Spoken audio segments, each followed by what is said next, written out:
In a warehouse, Princess Starlia demonstrates a magical technique that forms a cage from silver pieces. This technique is supposedly effective against dragons, making it difficult for them to move around. Putting that aside, Ike takes the opportunity to ask the princess for her opinion on what Krish Weiss said about defeating 3 of the superior dragons at once and battling the monarch dragon in the capital. Upon hearing this, the princess mentions Ike's vision problem metaphorically, stating that everything Krish said is clearly a mix of truths and lies. Therefore, one should not be distracted by non-essential information. Ike accepts the advice but reveals that there's something he can't ignore: what the redhead said about the superior dragons once being human and gaining their powers through the monarch's blood. According to Crimson, even Ulto Zora and Terra Tectra were once famous human warriors. Regarding this, the princess confirms it as true, stating she had suspected it as well.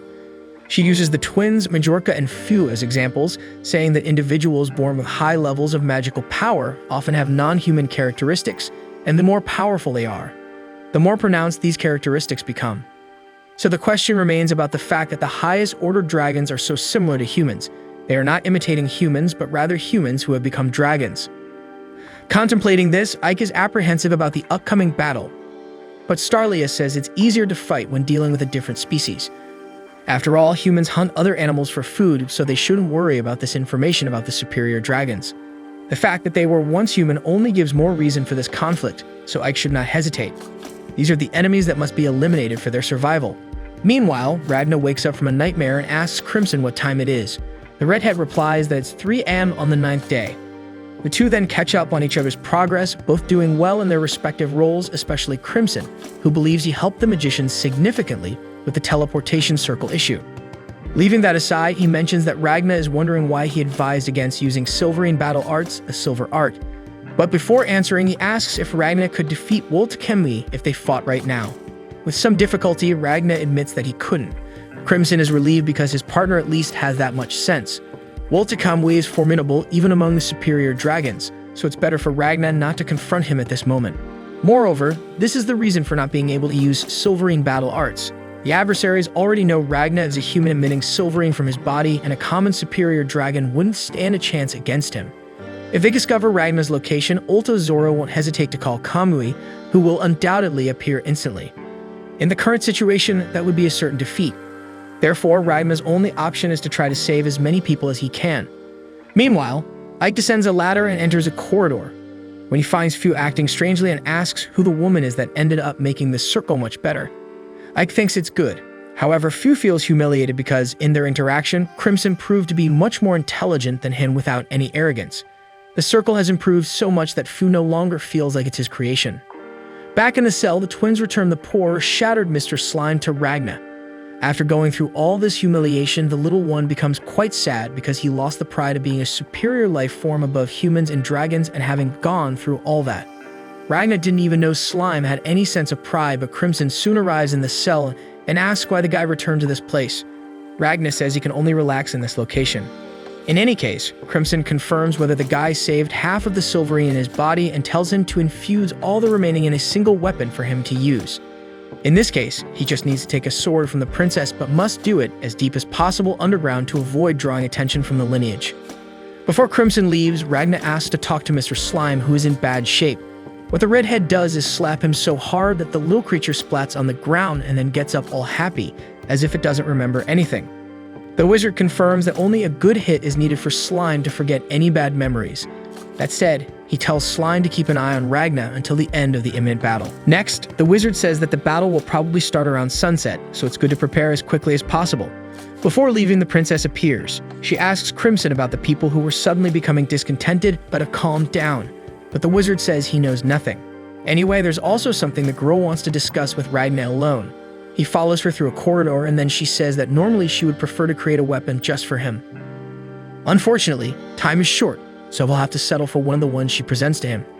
Ragna praises the quality of the swords, and the girl boasts that even though they are mass-produced, she made them. In any case, there's something she needs to tell him before the battle starts. Meanwhile, the tutor secretly observes that the girl is meeting alone with the man she likes. Starlia tells Ragna that after the battle, she will join the Solarians. Even if the plan succeeds and they escape with all the soldiers and civilians, the future would be uncertain because it's difficult to feed more than 1,000 people in an unknown country. So the only way to solve this is to become a member of the Solarian Church and become a dragon hunter so that in return, they protect her people.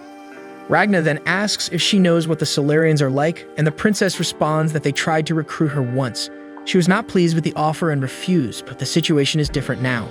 The problem is that if she loses her life in this battle, the people will have no future even if they manage to escape the country. That said, she decides to ask Ragna that if she doesn't survive, he should join the Solarians in her place and lead her people and the soldiers. Of course, the boy isn't obligated to do this, but Starlia pleads with him to grant this request, and in return, she can do anything the guy asks. Ragna immediately refuses because he doesn't like this religion, so she'll have to become the dragon hunter on her own.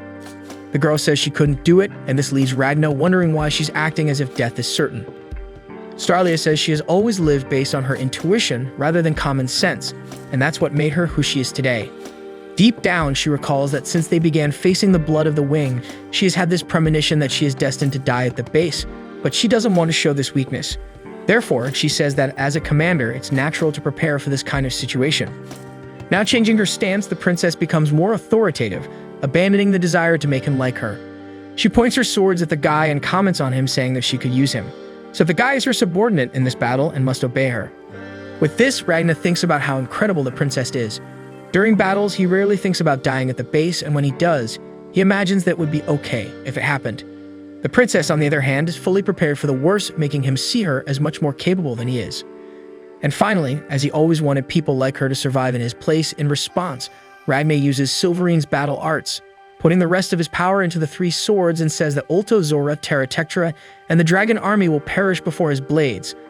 Almost crying, the princess suddenly flies away, leaving Ragna confused. The tutor asks what's happening, and the girl says that her swords are completely unworthy in the face of his effort.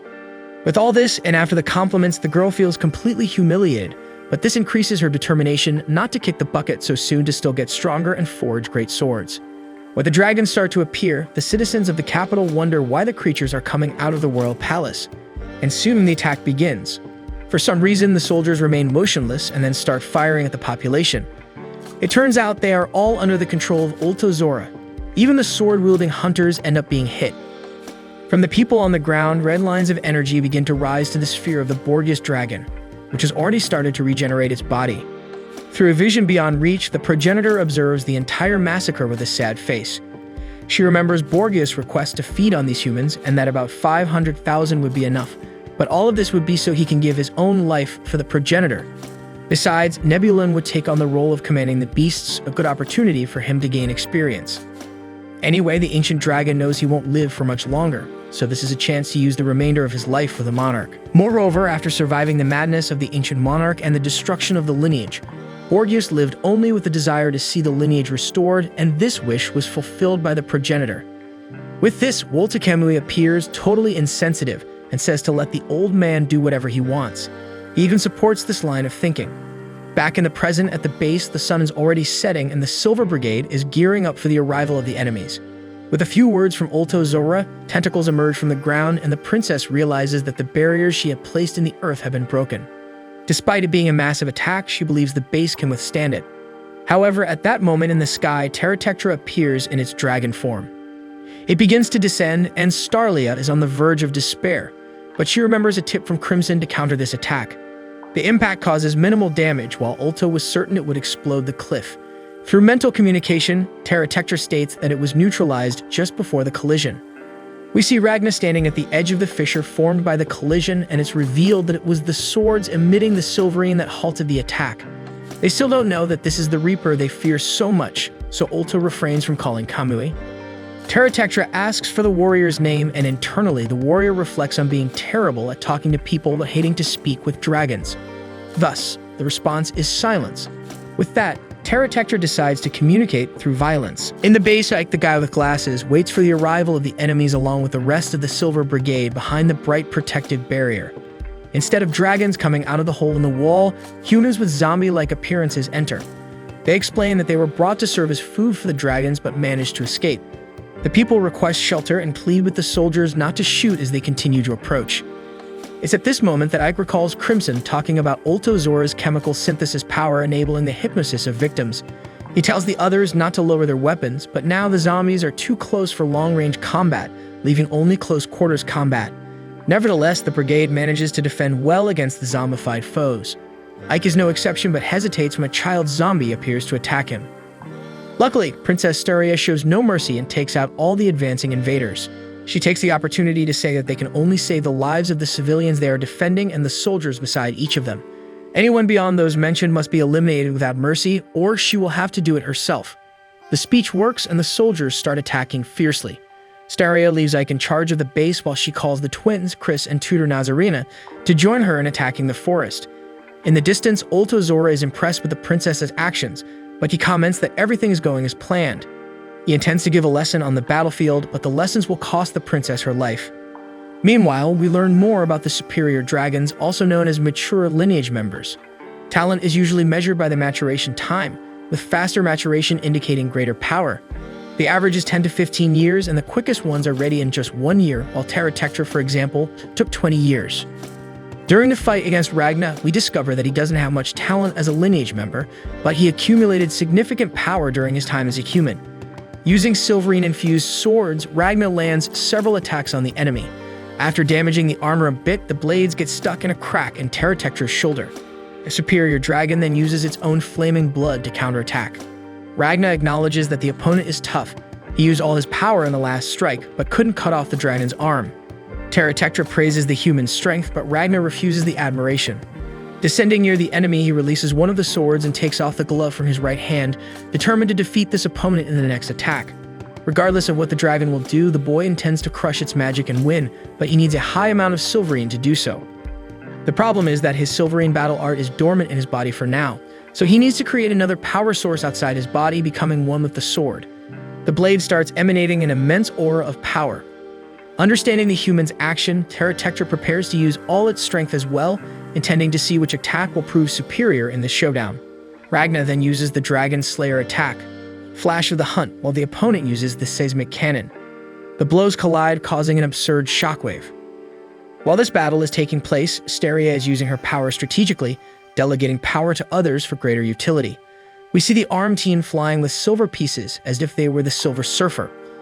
Olto Zora is impressed with the aerial units. The twins use their enhanced visions to provide information on the enemy's positions, seeing kilometers away even at night. The mines report about the horde of about 1,000 dragons surrounding the base and confirm that the total number of enemies is around 10,000, as predicted earlier. Further away is a more destroyed area where Ragna and Terratectra are fighting. However, they can't find Olto Zora. In any case, all this information is impressive not only for their far-reaching vision, but also for their ability to communicate directly with anyone at a distance, updating the entire team on the situation outside. They mention that there are more than 1,500 humans in the area and 2 hordes are approaching the east entrance, totaling 400, possibly waiting for the brigade's attack. But for the princess, that doesn't matter because that's exactly what she wants. Meanwhile, Olto Zora uses distant eyes to see the human situation, discovering that the first sent horde has been annihilated. The situation is tense for the soldiers who had to face the zombified humans, but Steria just wants a chance to vent her anger. This is when the impact of the attacks between Terratectra and Ragna occurs. Olto Zora is worried, but the armored dragon says it's okay, declaring victory while we see Ragna fallen with Mr. Slime trying to wake him up. Regardless, it's astonishing that a human went head-to-head with Terratectra, who says that despite still being able to fight, it won't be able to use magic for a while after using the seismic cannon. Olto Zora asks if there was silverine emanating from the human's body, and Terratectra responds that if the opponent had such power, they would have used it. They conclude that this isn't the Reaper who tried to end the progenitor, but Terratectra emphasizes that this enemy may still be on the battlefield, so they shouldn't let their guard down. At Olto Zora's suggestion, he tries to take the opportunity to finish the guy off at once by stepping on him with his giant foot, but Ragna escapes at the last moment, surprising the dragons by still being alive. It turns out he survived by transferring the consciousness of his body from the human part to the sword part, so the battle is not over. Some lower dragons appear, whom the boy defeats in an instant. Terratectra says he's not as big of a threat now, and with a sufficient number of smaller enemies, he will be overcome and eliminated at some point. Before the superior dragon departs, Ragna, facing the inferior ones, asks him to wait and questions if they won't converse anymore through their fighting prowess. The big guy then says they've talked enough for him to understand that the kid is stronger than him. Well, he would be if the sword could withstand the power of his technique. Terratectra bids farewell, calling Ragna the man with no name, while receiving new instructions from comrade Ultozora directing him to the princess's location. Ragna hasn't given up and starts cutting through the inferior dragons, trying to make his way to the superior dragon. The problem is, he's exhausted and heavily wounded, eventually dropping to his knees as hordes of inferior dragons keep increasing, until Shin appears and saves the guy by eliminating the creatures. Next, the soldier pulls Ragna by the collar and questions why he's on his knees. Garm also appears, prompting Ragna to ask why they are in the midst of enemies when they should be defending the base. However, the conversation is interrupted by a dragon attack. The warriors face off against some of these monsters. Now they continue fighting while the old man explains that they haven't abandoned the base. Most entrances have been blocked, so the only way for the enemy now is the north entrance, where Ike's team is, while the princess fights alongside 200 soldiers. Shin states that considering all this, he and Garm came to help Ragna, but the guy insists he doesn't need them and tells them to leave. They continue facing the creatures while Shin calls Ragna stupid for refusing help, but the guy just doesn't want people to keep going from the base in his place. Before finishing his response, the young man slips and falls from the back of the frozen dragon. Shin uses a powerful skill to get rid of several dragons around and approach Ragna. The discussion continues with Ragna insisting on doing everything alone and confirming to Shin that he wants them to hide while he takes care of things. So the Silver Brigade soldier takes a few steps back and says that in the last 2 days, he challenged Ragna 69 times and lost every fight, so now it's time for challenge number 70. He recalls a statement from the princess a few days before Ragna's arrival. She talked about relocating civilians out of the country and avoiding confrontation with superior dragons at all costs. Shin protested because he didn't want to flee the fight, stating he would eliminate as many dragons as possible because he wasn't afraid of losing his life in battle. However, Steria asked how many dragons he would defeat. He wasn't sure, but it would be as many as he could. With that, she asked if he could take down a superior dragon. This left him astonished, and she continued, saying that no matter how many weak dragons he defeated, it wouldn't make a difference. What she needed was to deal with the superior dragons. If she could, she would barbecue those creatures, ending with a punch, stating that he talks too big for a short guy. She had mentioned he's still in the growth phase, so she said he could prove that if he survives this situation. The princess then addressed everyone, saying that after the escape, she would join the Solarians using their power to end the winged lineage and would need those soldiers by her side when the day came, asking them to follow her in this plan. Still in flashback mode, half a day passes and everyone thinks about what the princess said. Shin talks to a soldier named Hugo Robles, who says he has family in Donapieru, the first city attacked by dragons. It might be too late, but he has to go back there, so Hugo says that Shin must become the new master swordsman, even though the boy hasn't said if he'll stay or not. Hugo says that if he wants to become stronger, he needs to survive. With that, 120 of the 470 force members decided to stay in the country. In the present, while fighting with Ragna, Shin wonders if they are still alive and if they managed to protect something. He can't know, and in fact, it doesn't matter because he chose to escape. When a short guy finally surrenders to Ragna, the score changes to 69-1, marking his first victory.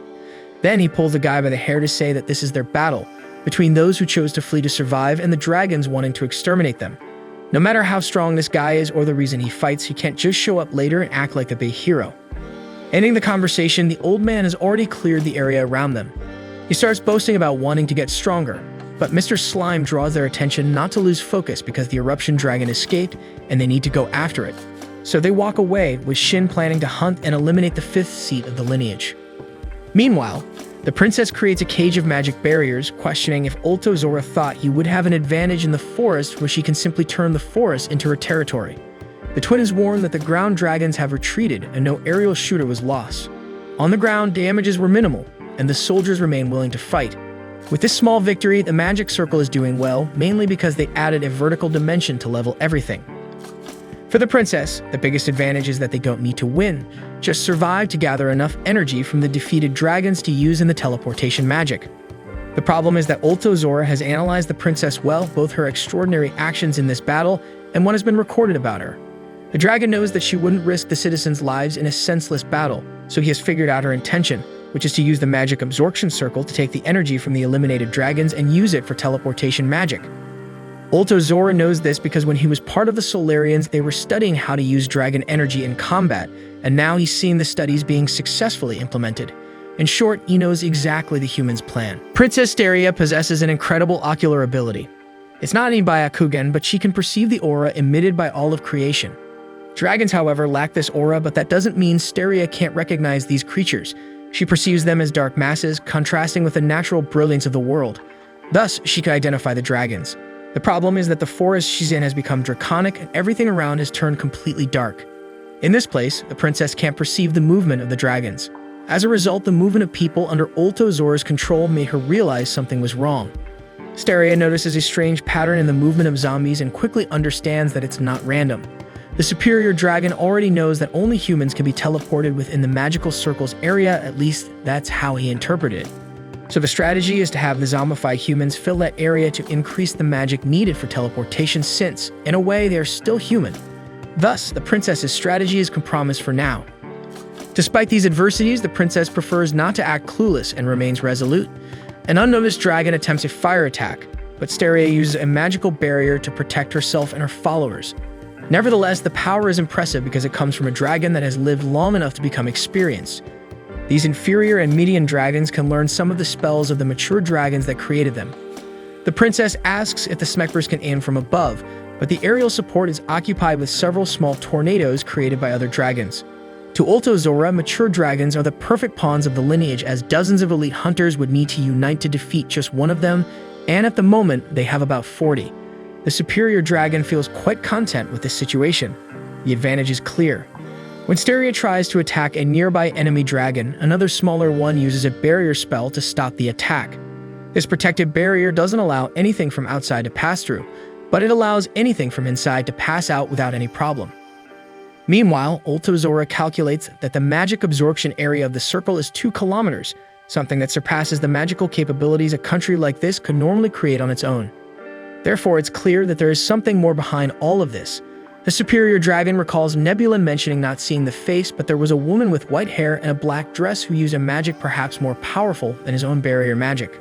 Despite being in the advantage, Zora is not counting on victory yet because several things have happened beyond expectations, and the tide can turn in an instant depending on what might happen next. After all, even if the battle is won, it would be a defeat for them if the princess escapes. There's the possibility of her realizing that there's no chance of victory and abandoning the civilians, activating the teleportation magic. For a definitive victory, they need to take control of the magical circle at the base. Meanwhile, Ike faces a complicated moment while defending the base. He realizes that all the soldiers on the front line were suddenly eliminated. He didn't even see how it happened despite keeping an eye on them the whole time.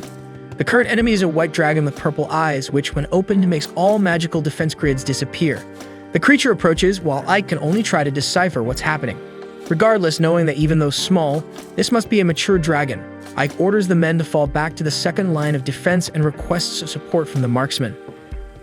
Only now does he remember a warning from Crimson about the Monarch ultimation being able to control time, and that mature dragons would surely replicate this ability in this battle.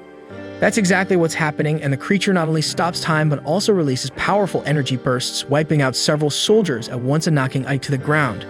Not sure of what's happening, Ike doesn't know how to deal with this type of enemy, but remembers that the princess left him in charge of the base. So he starts going on the offensive, imagining that the dragon's power has a time limit. Otherwise, he would have been eliminated already. He also thinks that the creature needs some time before using the power again, so time to attack is now before the creature can stop time again. After a leap, Ike uses the sword to defend against some energy bursts and almost lands a precise blow, but the dragon manages to dodge, leaving only a silver mark on its shoulder. Before the monster stops time again, Crimson confuses it, appearing out of nowhere and making the creature think he is the monarch.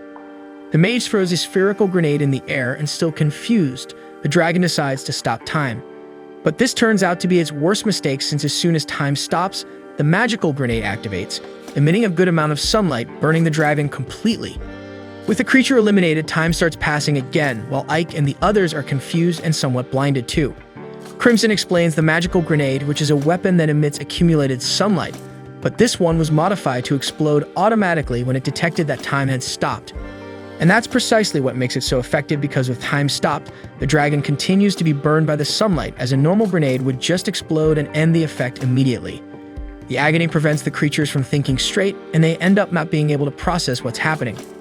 Crimson then mentions that to defeat an enemy that stops time is necessary to turn the static world into an unbearable hell.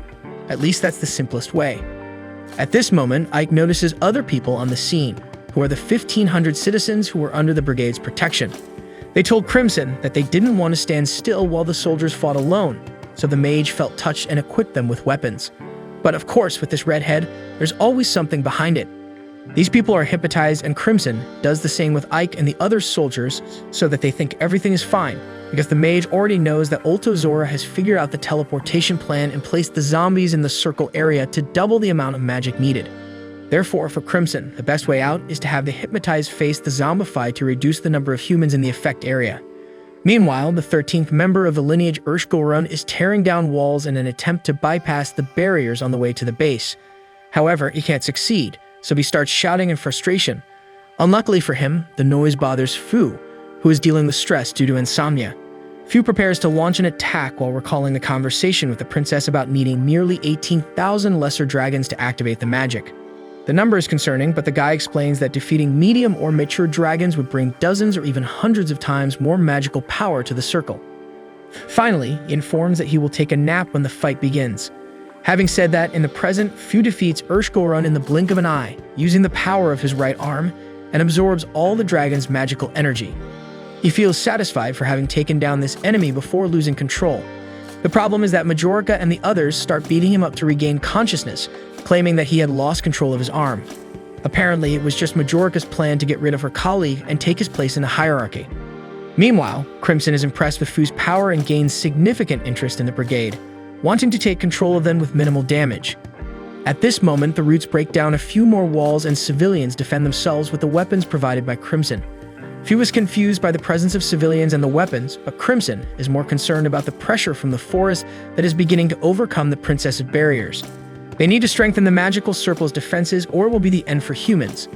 In the forest, the battle continues intensely. The twins face the wind powers of the dragons and some of the shooters are knocked down.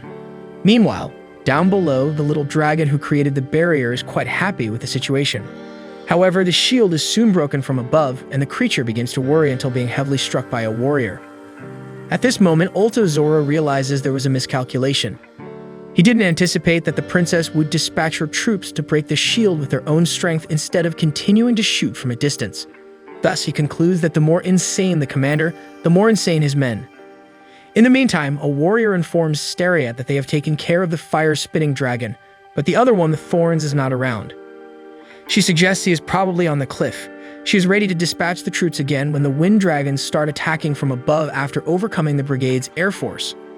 Obliterate considers it normal for the princess to remain at a disadvantage due to her lack of experience in large-scale battles. In this case, she commanded the defense and attack with an overwhelming disadvantage without realizing how it could quickly exhaust her. Thus, it is proven that being able to do anything one focuses on can have its disadvantages. The superior dragon, despite enjoying himself, considers the party over. However, Terratectra warns about something about 300 meters behind him. Checking for himself, Obliterate sees Ragna and the others advancing fiercely, while Terratectra reports losing a third of the platoon. Of course, if they continue pressing for numerical advantage, they will eventually win, but the number needed to do so is larger than expected. Meanwhile, the guys keep advancing with no time to catch their breath. Garm acknowledges that they can't even get close to Terratectra due to the overwhelming number of enemies in the way. However, despite the circumstances, Ragna won't give up. He continues advancing with determination. Shin simply can't understand how the guy remains firm even in these conditions, almost crawling, but this serves as motivation for him to continue as well. Inside, Ragna is suffering a lot.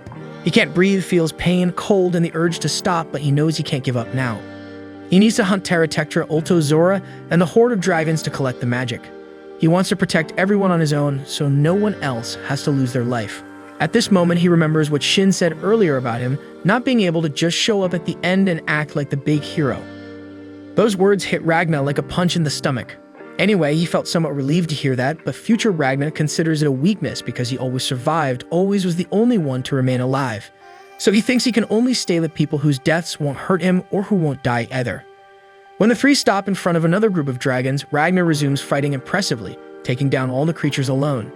As always, this surprises the other two, as even with one foot in the grave, he continues with insanely effective techniques. At this moment, Obliterate realizes he made a miscalculation, but that's something that can happen on the battlefield from time to time, persistence. On the other hand, Ragna feels something strange, a sense of despair as defeat seems certain.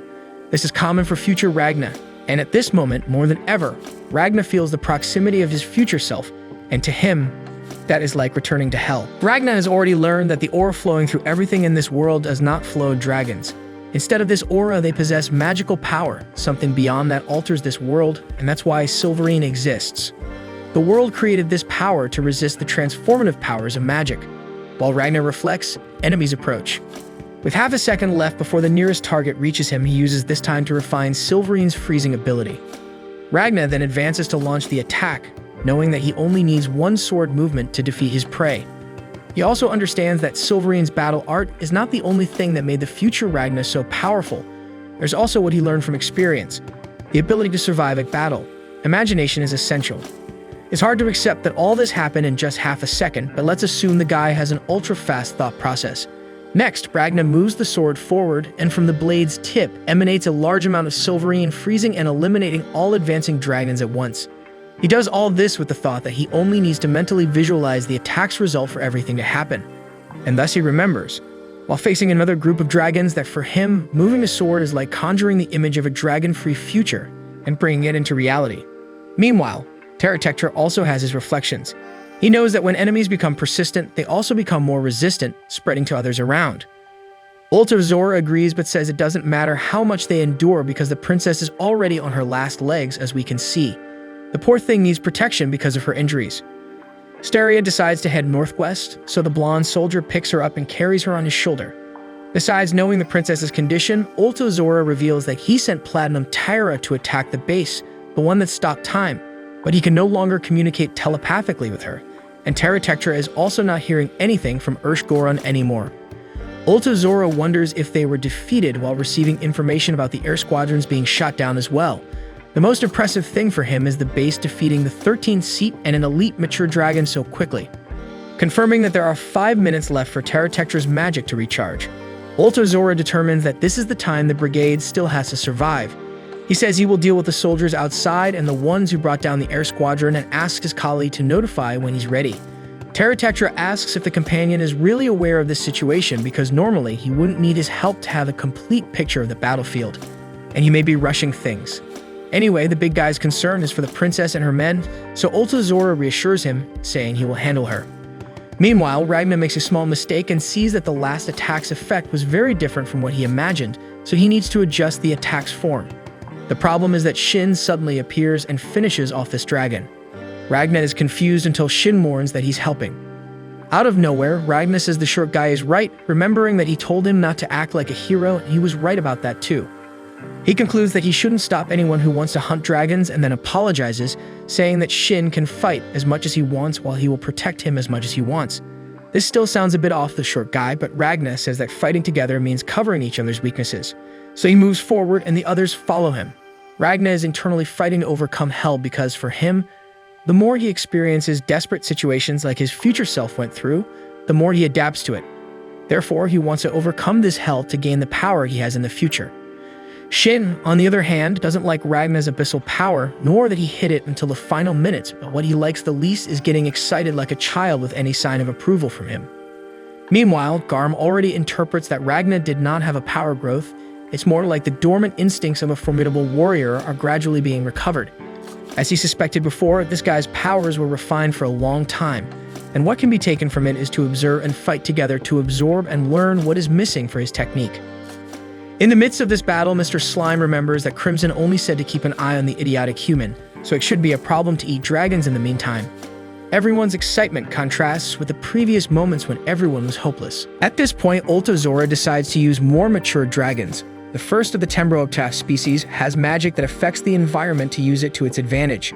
It causes refraction in light and nullifies sounds and scents, in addition to generating force fields in the nearby air to step without leaving footprints and reducing gravity and air resistance for mobility. Basically, the creature becomes invisible and super fast, in addition to pulling prey with gravitational force. However, Ragnar has no difficulty in finishing the creature when it's about to be devoured. Then he finishes off 3 more dragons of the same type. Holding the 5th, Shin asks why he doesn't leave some enemies for them, but Ragnar only thinks about hunting all the dragons. At the same time, the short guy notices that Mr. Slime is growing. Now, Ultazora is almost entering despair because none of this makes sense. Not only did Ragnar easily retaliate against those mature dragons, but it was like a technique he had already learned, so he is not only very strong. Meanwhile, civilians are facing zombified humans with firearms, which is also strange to Ulto Zora, not only because they are civilians, but because of the strange weapons he does not recognize. At least with the civilians' actions and expressions, he concludes that they have been brainwashed. This is very cruel and unusual, something the princess would not do, so there must be another person giving orders. The way of acting is similar to what happened in the capital when they used the best way to face Ultimacia, sacrificing civilians. Meanwhile, Crimson is taking control of the magic circle. After brainwashing civilians and seeing the amount of magical energy that Fu applied to the circle, the redhead brainwashes the other mages and hits Fu's arm to continue with his plan. Irritated by the way everyone blindly obeys, Fu asks what was done to them.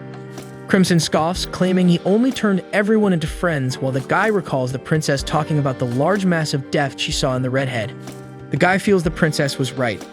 Understanding what's going on in the guy's mind, Crimson begins talking about good and evil, stating that the princess is a very logical person who quickly grasped the situation. She knew that no matter what she said, if the decision was to discard the civilians and flee only with the soldiers, most of the troops wouldn't follow her.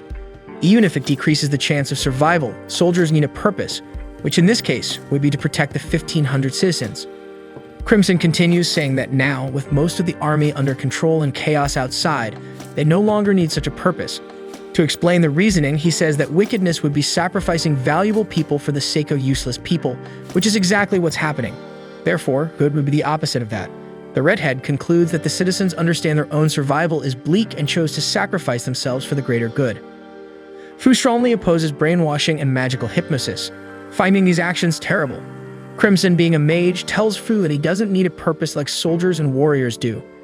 He even apologizes for the arm, as it was a precaution against the guy's surprising power. With the help of others, Crimson has already taken measures to transport only the troops, with a third of the gathered magic being sufficient. Now it's just necessary to activate it, but only Fu can do that. Crimson expresses a desire to befriend Fu for this reason. Meanwhile, Ulto Zora is certain that the person who blew up the capital is the same one manipulating the citizens. It remains to determine who the Reaper is. For him, there's a high probability it's Ragna. The superior dragon even considers calling Kamui, but as Crimson predicted, he can't do that because the Reaper's power is too close to Kamui's, risking the possibility of the progenitor being taken to another dimension to be eliminated. It's precisely because Crimson knows Ulto Zora considers these details that he calculated his moves based on the fact that he wouldn't make inconsistent decisions. In the meantime, chaos is unfolding outside. Greya, one of the twins, is dealing with aerial combat when she's caught off guard. On the ground, soldiers continue advancing fiercely, even trying to calculate the enemy ratio. With Greya down, some dragons try to attack, but she fights back fiercely, even feeding on the dragon's flesh. Her sister, Hesula, also appears, and after recovering, they prepare to return to the battle. Back at the base, Crimson is flirting with Fu and talks about gender, stating that whatever he thinks is right. Crimson enjoys appearing so androgynous to be loved by everyone, since people are capable of killing for love or even sacrificing themselves for those they love. While Crimson talks about wanting people to love him, especially Fu, who has powerful absorption magic in his body, the guide gradually loses consciousness and almost enters a trance. Crimson was about to tell him to activate the circle when Majorica interrupts, going against orders and calling Fu her brother. Crimson comments that they don't look like siblings, while Majorica is stopped by one of the hypnotized civilians who accidentally shoots at point-blank range. Fu tries to take advantage of an opening to retaliate, but Crimson quickly immobilizes him again. Now frustrated for losing the hypnosis link, Crimson tries a more aggressive approach, saying that he will eliminate one of the thaumaturges every 10 seconds, starting with the least talented. He begins the countdown, and the woman panics, thinking something is wrong because they drew the circle together and got along well. However, the countdown doesn't stop, so Fu surrenders, saying he will obey. At this moment, a bright light shines in the hall. Majorica undergoes a transformation with light hair and eyes. Crimson orders an attack, but the shots stop before reaching her. She declares her hatred for the redhead and orders him to leave. As she says this, Crimson and the civilians disappear and Majorica falls unconscious. Now out of the trance, the other thaumaturges are desperate, apologizing and stating they didn't see the truth. They pledge not to trust anyone blindly from now on. The question now is what happened to Crimson, and Fu imagines that he was teleported, but has no idea where. Far away, Crimson finds himself falling from an incredible height, understanding that he was teleported by Majorica. Just as absorption magic resides in Fu's body, teleportation magic resides in hers. Despite everything, Crimson finds it amazing because the brigade is truly full of talented people. The problem is that Crimson became too greedy with these things. Zora continues calculating the possibilities, considering Wolt Camus' absurd speed. He could leave the capital and reach the battlefield within 2 seconds.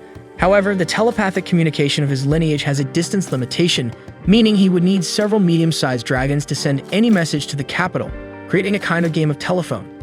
That would take at least 40 seconds to accomplish. Nevertheless, he has no intention of summoning Camus for this battle. Zora begins to wonder what the Reaper and the other person want with all of this. What is their motive for aiding the Silver Brigade? Besides luring Kamui into a trap, he believes there are 2 other reasons for their involvement. They might be trying to help the princess escape, defying the will of the progenitor goddess. Or perhaps the lunatic from the capital failed to use spatial magic for some reason and decided to join the princess to flee the country.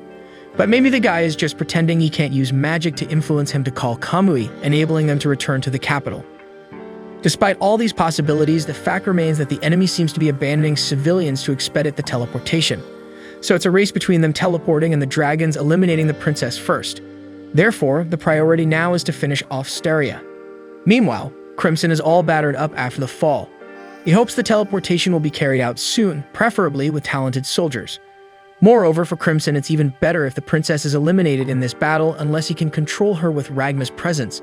These are Crimson's thoughts before losing consciousness. On the battlefield, some soldiers start performing well on the ground until they're hit by the dragon's wind from above, combined with the fire breath from the ground. It's at this moment that the blonde guy appears, carrying the princess and hurling an axe that hits 3 dragons at once. To motivate the troops, he delivers a speech, saying that was his best throw, and that he only managed to break a personal record while running in this situation because he got stronger during this battle. The man's logic is that every step they take exhausts them, but also every step taken and every dragon hunted makes them stronger. And that strength means they can take another step forward and hunt another dragon, meaning they can keep moving and get anywhere.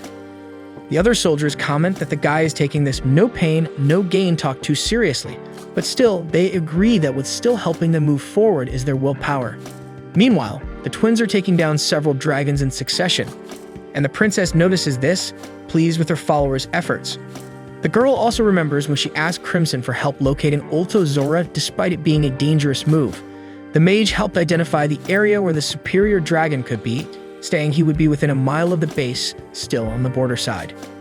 One piece of information that helps to be more precise is the battle between Terratectra and Ragna, as the dragon must see the guy as a threat and would probably drive the battle to gain distance from Zora. With that, the princess already has an idea of the enemy's direction. Moreover, there's also the fact that he can use blood to spread small vision organs to monitor the combat area, and under those circumstances, Crimson calculated that he could see about 2 miles away with this ability. With this information, the princess sharpens her senses in the direction and approximate distance to find Zora. But it's at this moment that he drives the dragons of this region crazy, or rather crazier, because according to him, the beasts were at 80% madness, and now they're at 200. This makes them much fiercer, easily dispatching soldiers, but it will also cause the creatures to disintegrate in a few minutes. Even in this situation, the princess doesn't give up and advances with the soldiers, jumping high to get closer to reaching Zora. After the jump, they'll still have to run a bit, but they'll be almost close enough for direct attack. Realizing that the princess has located him, Zora wonders if the other strategist won't make any moves.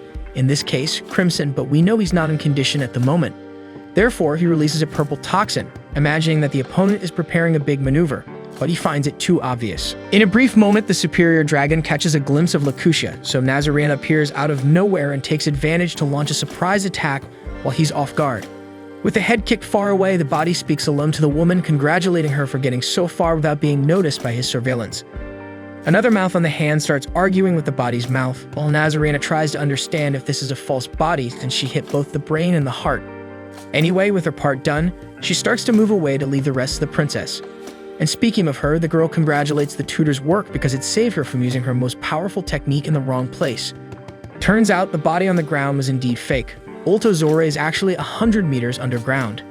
With this, she starts manipulating the earth to force the dragon upwards, trying to bring him to the surface, shining brightly as she struggles to make this move. Then she commands Chris's throw. At this moment, more crazy dragons appear, so the other soldiers prepare to defend the princess. As he rises, Zora thinks about his memories lacking color and how he can't recall certain emotions from that day with Lakusha, but now it's a bit different. Remembering part of the conversation, his memories are clearer now. This is because he saw Princess Silverware, who made him see how she sparkles with a bright light. The dragon also thinks about the danger, knowing he should eliminate the girl as soon as possible, but still, as he's about to see that glow even closer and probably gain a bit more color to his memories, he starts to hesitate. However, it's at this moment that Terratectra communicates again with his comrade, stating that the forest is compromised, the magic level is rising rapidly, and Ultozora must not let the dragons enter the forest. Suddenly, everything starts to tremble. The dragon-headed roots on the ground begin to attack everyone around, both dragons and humans. Ultozora can no longer control it and wonders if it's a scheme of the opposing strategist. However, as the heads are attacking the brigade, what must be happening is that the dragon Borgias is recovering its primary power. On one hand, Ultozora is angry about this, but he also imagines it could be a good thing, considering something strange was happening to him when he was being dragged upwards. He was about to do something crazy. At this moment, Ragna and the others appear, barely able to speak due to exhaustion, but determined to continue fighting, as if they still had all the energy in the world, because all three of them want to become the strongest. Meanwhile, Terratectra prepares to use the cannon, aiming directly at the trio. He fires 6 shots in a row, causing massive explosions at the same point. It was a direct hit, but he cannot confirm if he managed to exterminate the targets because the smoke and flames are blocking his view. The big guy notices that the forest seems a bit calmer and asks how things are. Ultozora then analyzes from various angles and ends up finding the fallen princess, but lies to Terratectra, saying he didn't find her, but thinks she might not have survived, perhaps buried in the midst of all the confusion. Terratectra suggests making area shots to ensure casualties, but Ultozora tells him to focus on the guy who could be the Reaper. Not knowing why he's lying to his comrade, Ultozora also says that luckily, most of the horde has left the forest, and they will quickly find the body considering the numbers. Then he forms the body near the fallen princess and begins to recall that from the beginning, he knew something was wrong. He was amazed that she was brilliant, disappointed that she was inexperienced, and excited to go to war for the first time in a long while. Even after realizing that the other strategist's garbage was lurking here in the shadows, Ultozora continued to focus on the princess. Now he questions if that was truly an impartial decision. He approaches the girl and recalls his past. He lived a life bathed in brilliance and wasn't like he is today. He had subordinates, companions, and the one for whom he would give everything, his sovereign lady. Everything shone in those times until the era of glory came to an end and he was transformed into what he is now. However, everything he lost on that day is right in front of him at this very moment. Still facing her, Ultozora says it was a pleasure to have met the Silver Princess, Steria Lys, and that it was a splendid battle. He also sincerely respects the brave efforts of her and her troops. Now there's a flashback on the other side, with Crimson telling Princess Steria, accompanied by Ike and Nazarena, about Princess Lakusha, a heroic woman who enchanted many warriors with her innate abilities and charisma. She had many military achievements with her leadership, and even the Solarianos came to consider her a miracle of God, becoming a dragon scourge. Upon hearing this, Steria says that even children know everything about her and always thought Lakusha was an imitation of her. Crimson then says that nevertheless, the world believes that Steria is the reincarnation of Princess Lakusha. Next, Crimson comments on the changes that occurred with Ultozora, that not even under the Bloodline's blood oath could he serve the enemy in his original form. Finally, the redhead asks her not to give up the fight because her and the troops way will act like a slow-acting poison on Ultozora and drive him mad. Back in the present in the forest, the guy decides to make the princess part of the lineage. At this moment, she wakes up and realizes she's close to victory. Ultozora says her brilliance should not leave this world, so he will make the request to the monarch. Somehow, the superior dragon thinks this will solve not only their problems, but also the princess's troops. Still on the ground, she asks him if he knows why she shines so brightly. She answers that this world created the Silverine to be the desire of resistance. Therefore, the control she has over the Silverine means her splendor is the will of the world itself. Steria also says she wasn't a match for Ultozora as a general or a warrior. But that doesn't matter because if there's an area where she surpasses him, it's this magic-inundated realm where the princess has a high desire for resistance and she can shape it. Now more imposing, while summoning a giant silver weapon, the girl says her talent as a warrior or general isn't what makes her most proud, but the ability to forge silver weapons. She then strikes the weapon into Ultozora's chest, pinning him against a tree and freezing him and everything around. Even while frozen, the dragon can still speak and begins to say that the princess is delirious, perhaps from the toxin he released earlier. At this moment, 2 soldiers appear to take her away. After they move away, Chris approaches and pulls the weapon, saying they haven't lost yet. Steria communicates with the rest of the troops to motivate them to keep going while continuing to share her power, especially with Chris, who concentrates everything on the spear and aims it at Terratectra under the princess's command. Realizing this, Ultozora warns his comrade, who in reaction uses the cannon to confront the weapon, creating a massive explosion and generating a huge amount of silver. Through the vast sphere of silver and smoke that emerged from the explosion, Chris's thrown spear pierces through, demonstrating everyone's determination not to give up easily. Ultozora emerges from the ground in a monstrous form, attempting to attack the princess, who is saved by Nazara. It's at this moment that the weapon hits Terratectra, piercing through him, but Ragna comes running right behind. Shin realizes he's trapped in a bubble and isn't sure what happened to him to end up standing there while Ragna continues advancing. The guy is frustrated because he decided to escape that day, but even during the escape, he can't perform well. When Ragna grabs the spear, Terratectra prepares to use the cannon, but the hunter employs a powerful hunting flash that resembles a Kamehameha, overcoming the opponent at once. Ultozora is disbelieving while Ragna falls onto the slime, who praises the guy's performance. However, Ragna is more concerned because what happened was that Terratectra exploded at the moment of the attack, so he needs to act quickly. Meanwhile, Ultozora is in despair for losing his partner. He starts shouting for a response from his comrade, who replies. Ultozora is happy, but not for long, as the big guy warns that he won't last much longer. He avoided going down instantly when he exploded upon impact, but now he's on his last legs, unable to regenerate from damage at this level.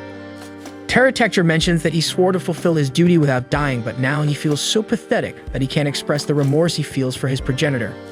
Ultozora denies all of this, saying that the real blame is his for not lying to Terratectra, so the big guy is suffering the consequences of Ultozora's actions.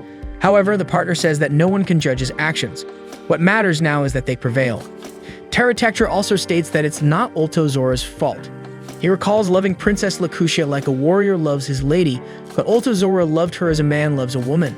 Despite everything, the big guy feels that he wasn't sincere enough in calling Ultozora a comrade, so he thinks these are the consequences of his lack of sincerity.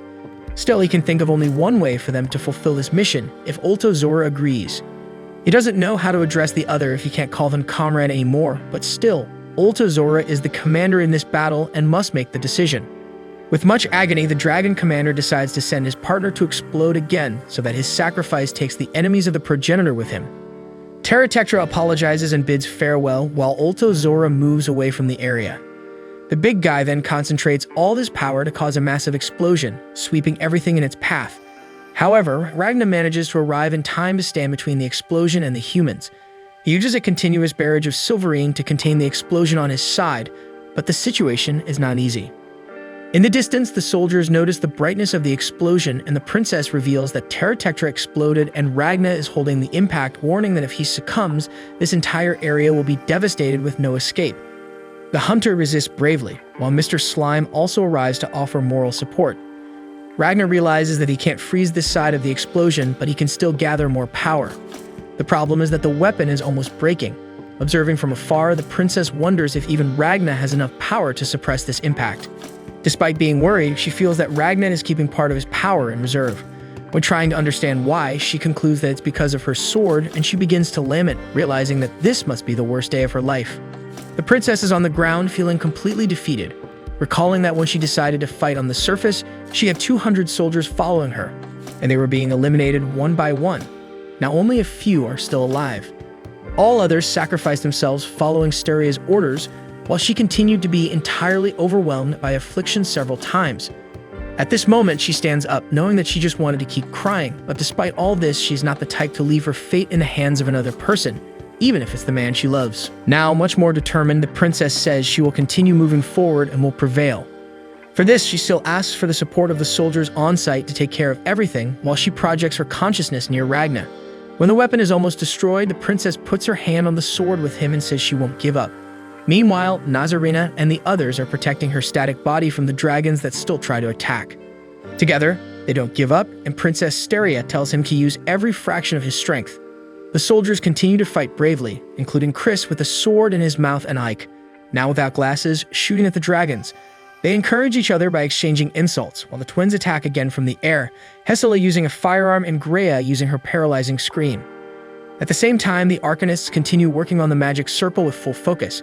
The princess continues to use her ability to increase the strength of the sword, and Ragna realizes that he's receiving the power from the princess's hand, while many people continue fighting, surviving, and dying just so that at this moment he receives the necessary support. The duo concentrates with full force, and the silverine finally begins to create a freezing barrier to hold the explosion. Unfortunately, the barrier breaks again. Princess Styria realizes that the energy of the explosion is now concentrated entirely in their direction, showing that even at the end of his life, Pterodactylus still has much tenacity, enough to be a deadly challenge for the princess. Nevertheless, she knows that this was to be expected, as the dragon sacrificed himself for this attack, so he needed to make his life count. Seeing the princess's distress, Ragna tells her not to worry because they won't lose after coming so far. The two let go of the weapon. The guy says that inside him exists a sword. He wants her to help him, and in return, he will repay with all the power he possesses. In a way, Styria ends up internally seeing Ragna looking towards the future. It's a vision in which the future Ragna is on top of a frozen dragon, holding the massive sword. Emotionally moved, the princess lets a tear fall. At this moment, Ragna uses his Silverine Battle Arts attack, while Princess Styria uses her ability to activate Aura and activate Silverine to shape the Silverine form. With all the power being unleashed, Ragna reflects on how hunting dragons on his own is great and failing at it means being weak, dependent on others. But that's what he always thought until now. This time, Ragna feels his heart burning with flames. He clenches his fist and punches the sword, releasing so much energy that even Ulto Zora, at a distance, is astonished. The other soldiers also notice the immense power released at the location. Then we see that Ragna was able to use the freezing power to completely contain the explosion. The princess sees the future Ragna again and continues shedding tears. He asks why she's crying, but she denies it, saying she's just amazed. She has realized that he only has so much power because of the future Ragna, and finds it absurd for someone so handsome to end up alone without any reward and without fulfilling any of his desires. To her, this is unacceptable. Ragna pays attention to the girl and ends up thanking her for meeting his future self. In turn, the princess says she should thank him for the help that made this victory possible. She formally thanks him and praises his last blow, which to her was super cool. Then she regrets it, totally embarrassed for losing her composure. Nevertheless, she decides to go ahead, asking Ragna to give up the crimson trash and join her from now on because she guarantees she won't let him have such a miserable future. The girl leaves the proposal hanging, but also makes it clear that she won't accept a no as an answer. The princess's projection disappears, and Ragna comments that she's an amazing person. Again, he thanks her for surviving with him because they ended up saving each other. Then he collapses on the ground. The soldiers are relieved when the princess returns to consciousness in her body. In the meantime, the magic circle is already ready, so Master Fu activates the teleportation magic. Lord Slime takes the opportunity to tell Ragna that he only won with his help, so he owes him eternal gratitude. The conversation is cut off when the teleportation magic light makes Ragna's body glow. Now Slime is worried because his body isn't glowing too. Everyone is very happy and relieved that the plan is working, but to end everyone's joy, the princess is hit in the neck by a fatal blow from Wolf Camus. Then he puts her head back in place and starts acting tough. Ragna is amazed by the situation, so Kamui attacks him, wanting to force a fight. He tells the opponent to fight seriously with everything he has unless he has used up all his energy and now has nothing left, which in that case for Wolf Kamui is pathetic. The dragon says this is the end of the line and Ragna must prepare for his last fight. Meanwhile, Nebula warns Ultimation that Kamui has left, and the progenitor confirms that he went to the battlefield and Nebula shouldn't worry. She reveals that she is terrified of this enemy. A simple memory makes her tremble, but everything will be fine because she can't imagine for a second that the idiot Wolf Kamui would lose to such a weak enemy. The battle already begins fiercely, while Ragna has a flashback of Crimson talking about the Monarch of the Claw's lineage, which doesn't share blood. Instead, the Monarch teaches battle arts to followers, whether they are dragons or humans. Those who achieve satisfactory proficiency receive from the Monarch a demonic sword, one of the 6 claws and 2 fangs, totaling the 8 most powerful demonic swords in the world. Those who have one of these swords are considered of the Claw lineage. They are powerful warriors linked not by blood but by combat arts and swords. It turns out that one of them was eliminated and had the sword stolen by an outlaw, which was Kamui when he was still human. That said, Crimson thinks he shouldn't face him. The guy was already an anomaly even when he was human, so he's not an enemy that can be defeated with strategy. The strategy should be to avoid fighting him. Finally, the mage mentions that if Ragna ends up fighting Kamui, it should be after eliminating Ultimatia. In the present, still facing Kamui, Ragna knows that Crimson explained the reason, but now he can't remember. That's just what was missing. They exchange some blows, but Wolf Kamui shows that he has the speed of lightning, hitting several attacks in succession. Then they compete in strength with a double headbutt. Ragna still releases a large amount of silvering on Kamui's face, but the dragon instantly retaliates by throwing him away and changing to a shadowy form. From above, he hits another electric attack, and after sinking into the ground, Ragnar returns for more exchanging of blows. Walt Kamui really seems to have the advantage until Ragnar manages to block an attack and push the opponent away with an energy sphere. Then he concentrates Silverine in his hand and pulls out another silver sword, but on the impact of the attacks, the sword breaks. Kenwei now shows his own stolen sword, the Claw of Lightning Skyrend. After this last attack, Ragnar falls to the ground and can no longer move. Kenwei approaches, saying it wasn't even fun. The hunter does everything to move but can't until he hears the voice of Princess Steria calling him. When Ragnar recognizes the princess and she confirms it's her, the guy starts shouting "Silver Princess" and touches her shoulders. He shouts like crazy while the girl begins to feel dizzy because of the sudden closeness of the man she likes. In reaction, she ends up executing a judo move to push the guy away. Besides complaining about the proximity, the princess says he should call her by the nickname Leah when addressing her directly. When Ragnar obeys and calls her Laya, the girl sees him as a shining human sword and becomes even more enamored. Now that things have calmed down, the guy realizes they're in a completely destroyed place resembling a post-apocalyptic scenario. He asks where they are. The princess replies that it's the place they were teleported to. Ragnar asks about the others, and she tells him to follow her. On the way, Steria asks what he thought of Garm and Shin's help. The guy responds that they saved him, that both are very talented, and they became stronger during the battle. At one point, he ended up competing against them, able to unleash even more power from the future than usual. The princess is not surprised because they are the master swordsmen of the brigade. However, she also comments that Garm, not only because of age but also because of skill, thought he had reached his limit, but he ended up breaking that barrier when witnessing Ragnar's strength. Thus, all the experience accumulated over the years still enables him to achieve great feats. On the other hand, Shin is the most talented in the brigade. He would get stronger anyway, but having a rival he wants to surpass further increases his growth rate, and maybe that will make him go further than he would in other circumstances. That said, the princess says it's not just these two, but everyone in the brigade is excellent. She kept an eye on Ike even before he joined the army. The man is very efficient, and without him, the brigade wouldn't be able to operate properly. Chris had a great importance in this battle. He seems like an idiot, but the girl thinks it's just an act, because when it comes down to it, he has moments of great intelligence. About Nazarena, the princess already knew she was very powerful, but it was still surprising in this battle. Few is recognized as a half-dragon thaumaturge who hates people, but he takes care of others well and is respected by subordinates. Also, his sister is in the group, even though he hides it. And finally, the twins, although they don't show much emotion, chose the brigade as their home and fought to protect it. After all this presentation about her followers, the princess suddenly stops and says that from this point on, Ragnar must go on without her because Steria needs to forge a sword now. She wonders if it will come out of the head, the heart, or maybe the soul. She remembers that she has had the image of a sword inside her for a long time, but she can't distinguish the details. She only knows it's a sword called Silver Comet. As she utters these words, we see the image of a comet in the background. The princess continues, saying that a long time ago a silver star flew through the cosmos, being the origin of all silver.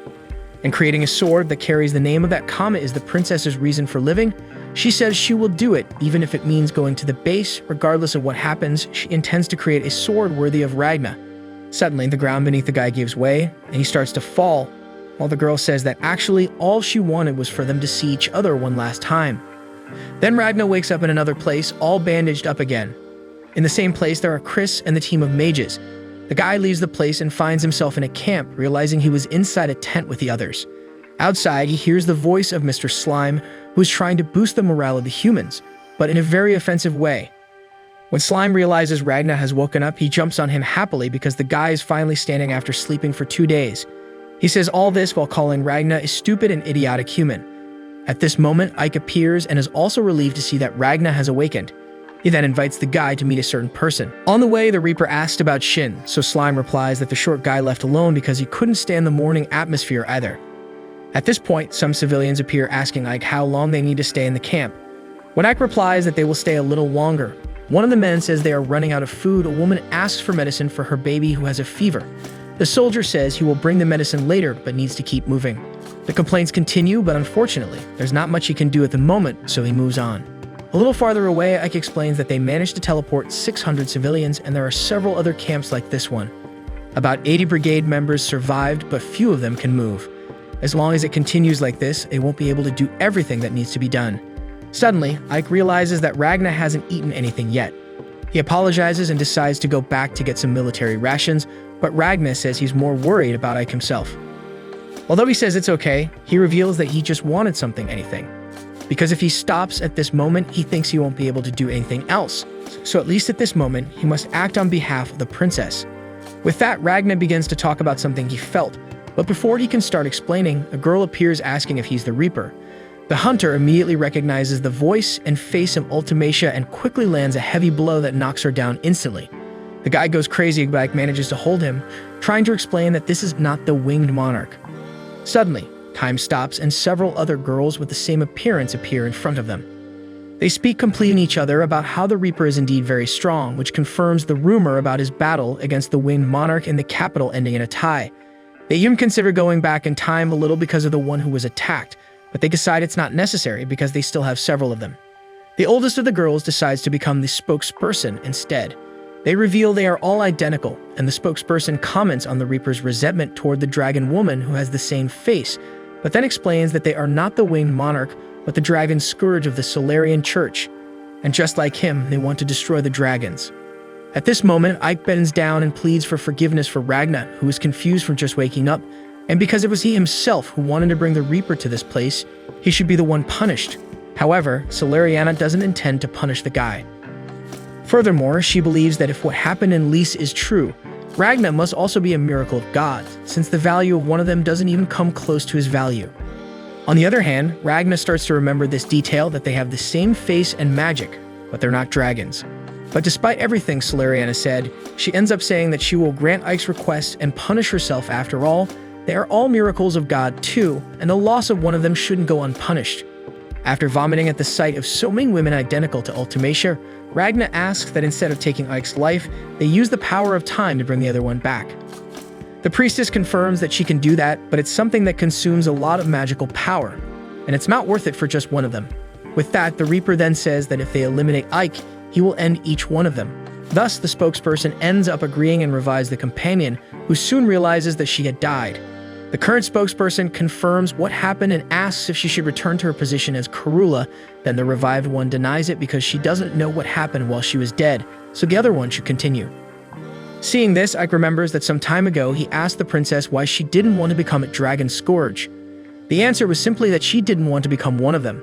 Now Ike understands that they are all lunatics. After that, they go to another place in one of the ruins, where Solariana explains that these are the ruins of a city from the ancient civilization, which the Solarian Church preserves. This place is protected by several layers of barriers that prevent dragons from approaching. At this moment, it is revealed that the priestess healed Ragna, but she couldn't do much because he has an impressive constitution.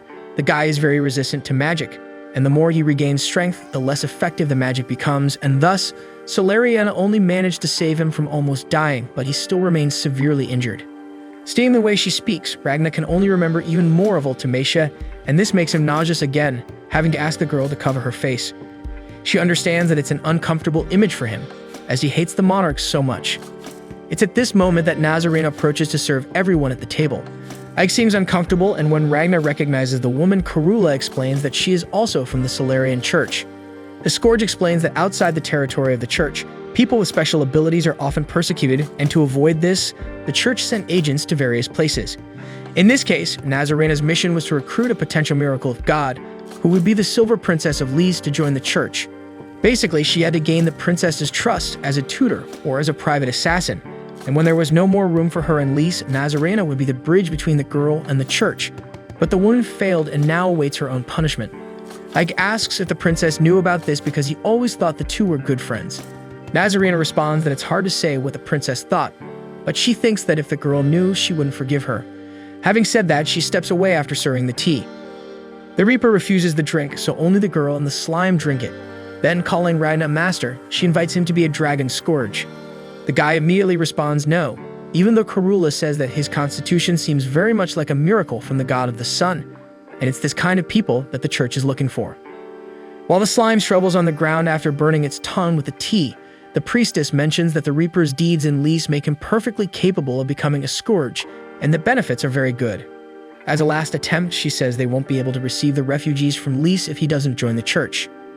The girl also explains that the church has been encouraging the princess to become a dragon scourge for years, and she is committed to joining the church. under the condition of receiving the refugees, but then the worst happened.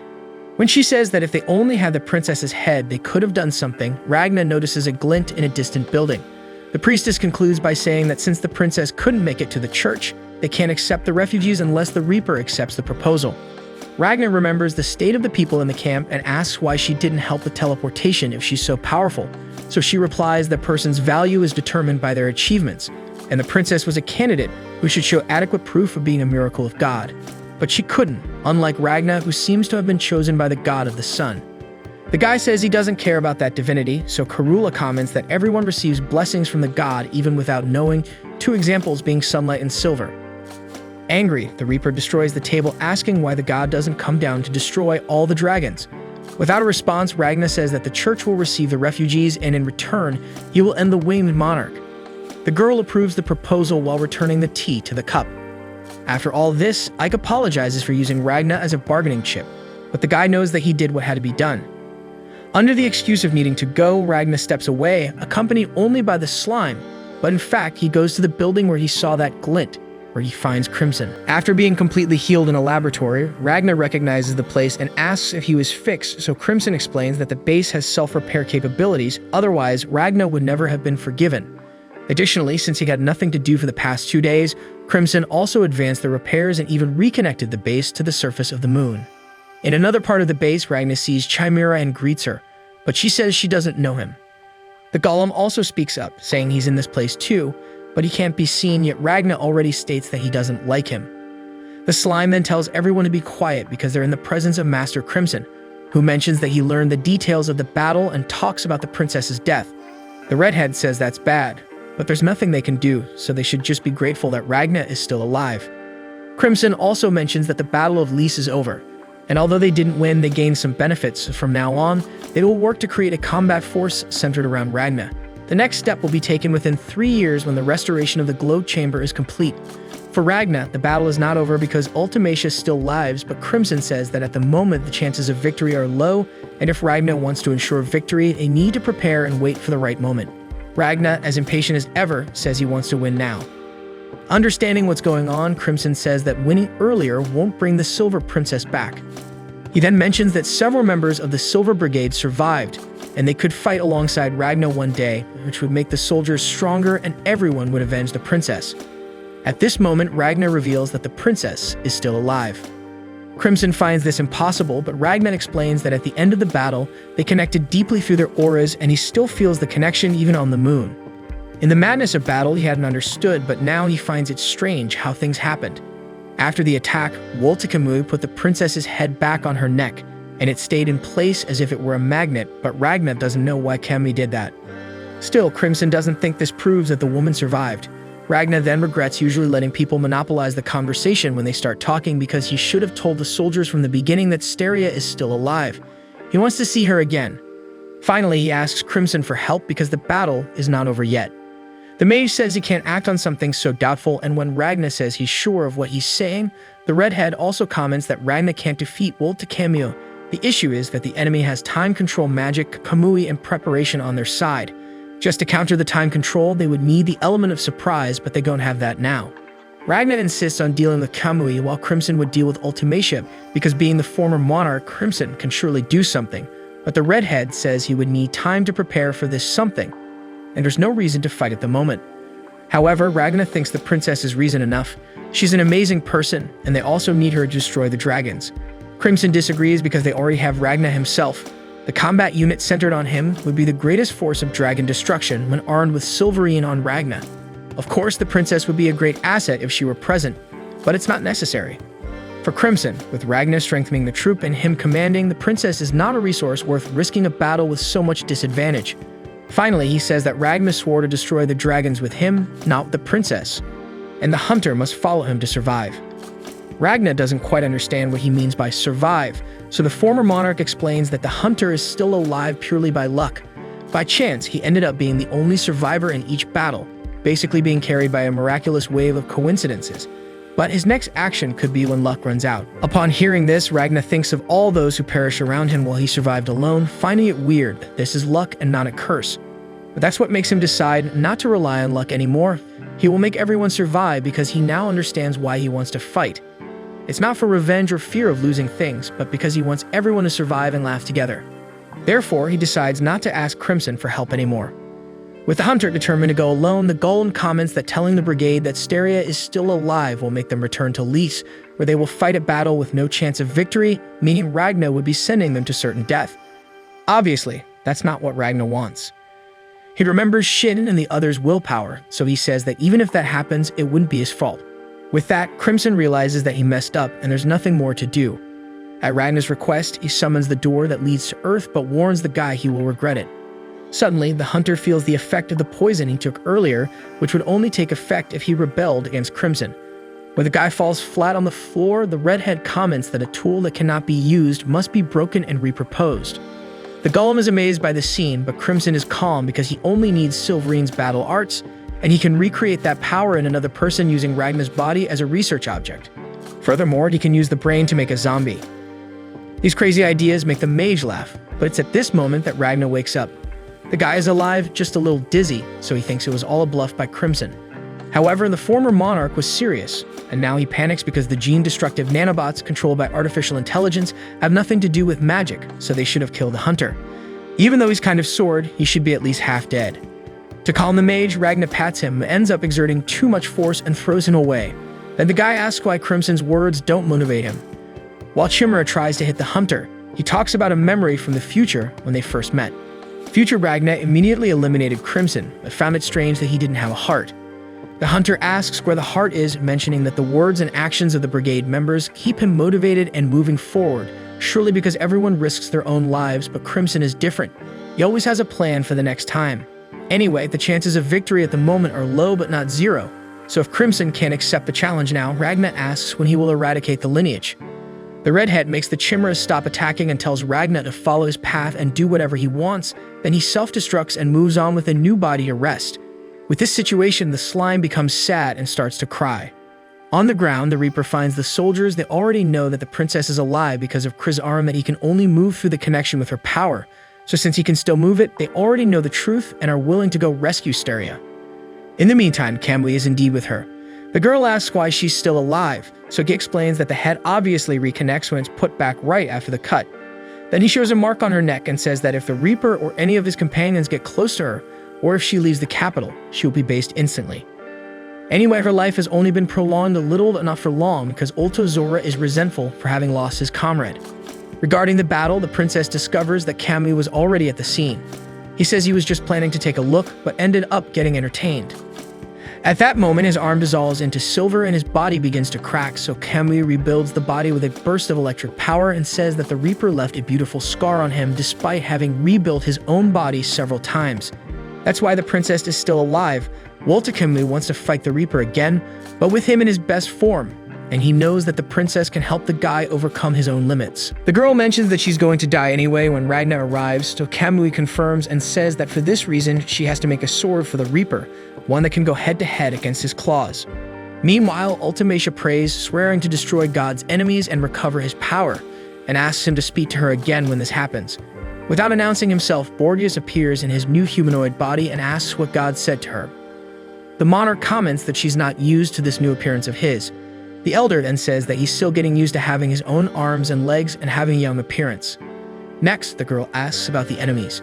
Borgias replies that Zora has already discovered many teleportation circles around the city.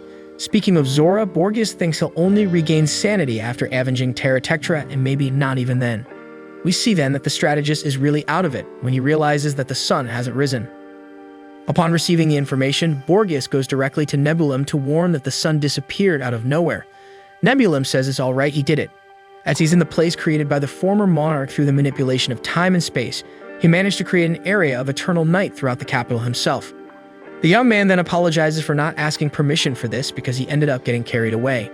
Borgias recognizes that Nebulum has an invaluable talent and praises the young man a lot, saying finally that he can leave him in charge without any problem.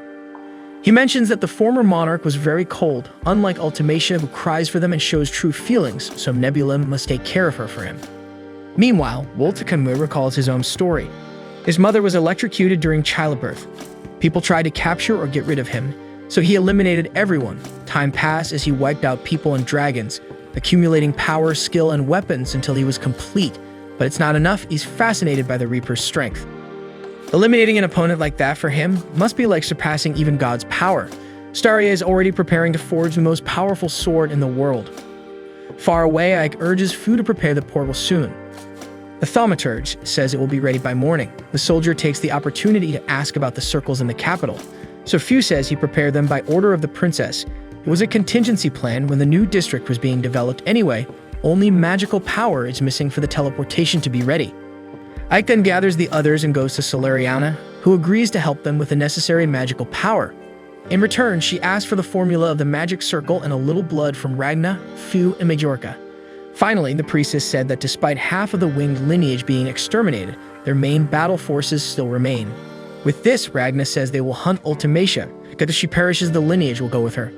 In the meantime, Crimson is in bed agonizing over what happened. He's angry at the way Ragna talked about risking their own lives. At that moment, the redhead also learns that Borgias plans to sacrifice himself. With this, he activates a satellite display to observe the capital.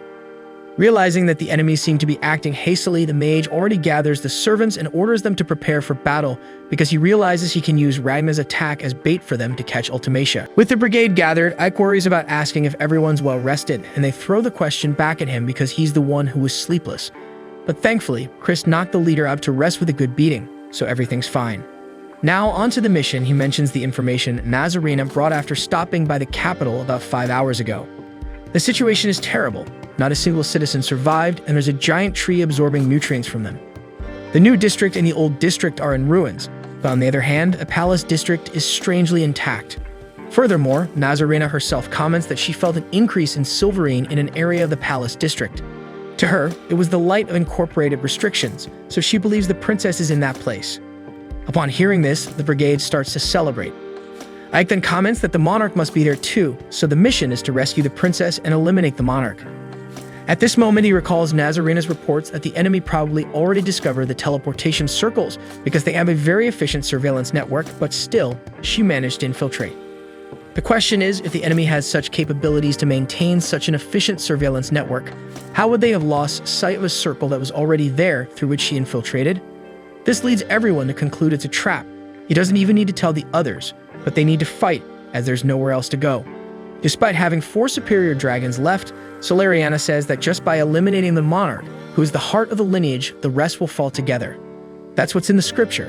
Ragna, hidden in a corner, says he doesn't care about such scripture, but he confirms it's right, and that he'll deal with Wolt Kamui while the others hunt the monarch. Shin questions why the guy is hiding in that corner, and Ragna responds that he doesn't like being the center of attention. The short guy then starts teasing him about everything that happened on the battlefield. Meanwhile, Ike discusses strategies with Solariana. Regarding time control magic, Karula says that power isn't exclusive to the monarch. As for civilians, the church will be responsible for them. At this moment, Chris tells Gisela she should stay because she doesn't seem to be in a condition to fight. However, she says that after losing her sister, she doesn't even know what she should be feeling, so she's going to fight. Ike tells everyone to get ready to leave in 2 hours, when the sun will be rising in the capital. The swordsman Garm takes the opportunity to talk to Ragna. The old man asks if his body is already healed because even Ike mentioned that the Reaper went to take a dump and somehow came back completely recovered. To cover it up, Ragna confirms that it was indeed what left him renewed. Without questioning, Garm challenges him to a duel just to practice. While the old man has the sword in hand, Ragna uses his own hand as a weapon. They exchange 2 blows quickly, and in an instant, the boy overpowers the swordsman. They exchange compliments, saying they've both gotten stronger since last time. However, the old man mentions that it actually seems like Ragna is just getting used to strength he already has. Impressed, the boy shows excitement that the swordsman noticed that. He reveals that all this strength isn't exactly his.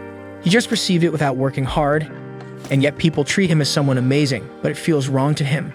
It's hard for him to be proud of this power. Putting that conversation aside, the old man asks about Mr. Slime, and Ragna says he must still be pooping. Garm then talks about the Terratectra's attack, where Ragna made Slime protect him in Shin, but he dodged to go after the Reaper and ended up seeing him cut through the explosion, which wasn't just magic, it was heat, impact, and even sound. The old man comments that Ragna could have gone straight past, but chose to stay and face the attack, protecting those behind him.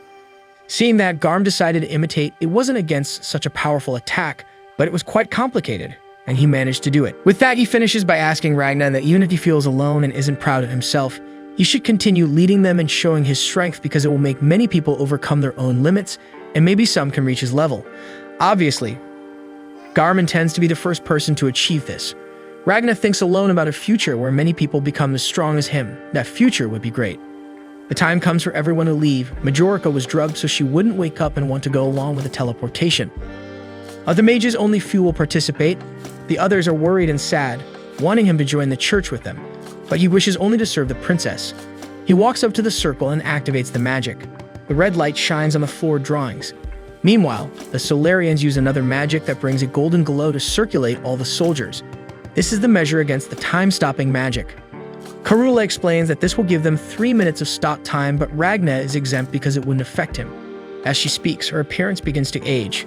She explains that this is what happens when using this power in a human form, but as the goal of the Solarian Church is to help those fighting against the dragons as much as possible, they give their lives willingly. When the brigade arrives in the capital, the mark on the princess's neck is indeed activated, and Kamui already realizes the enemy has arrived. They fall through a golden glow in the sky, and Ike already notices that the sun isn't rising.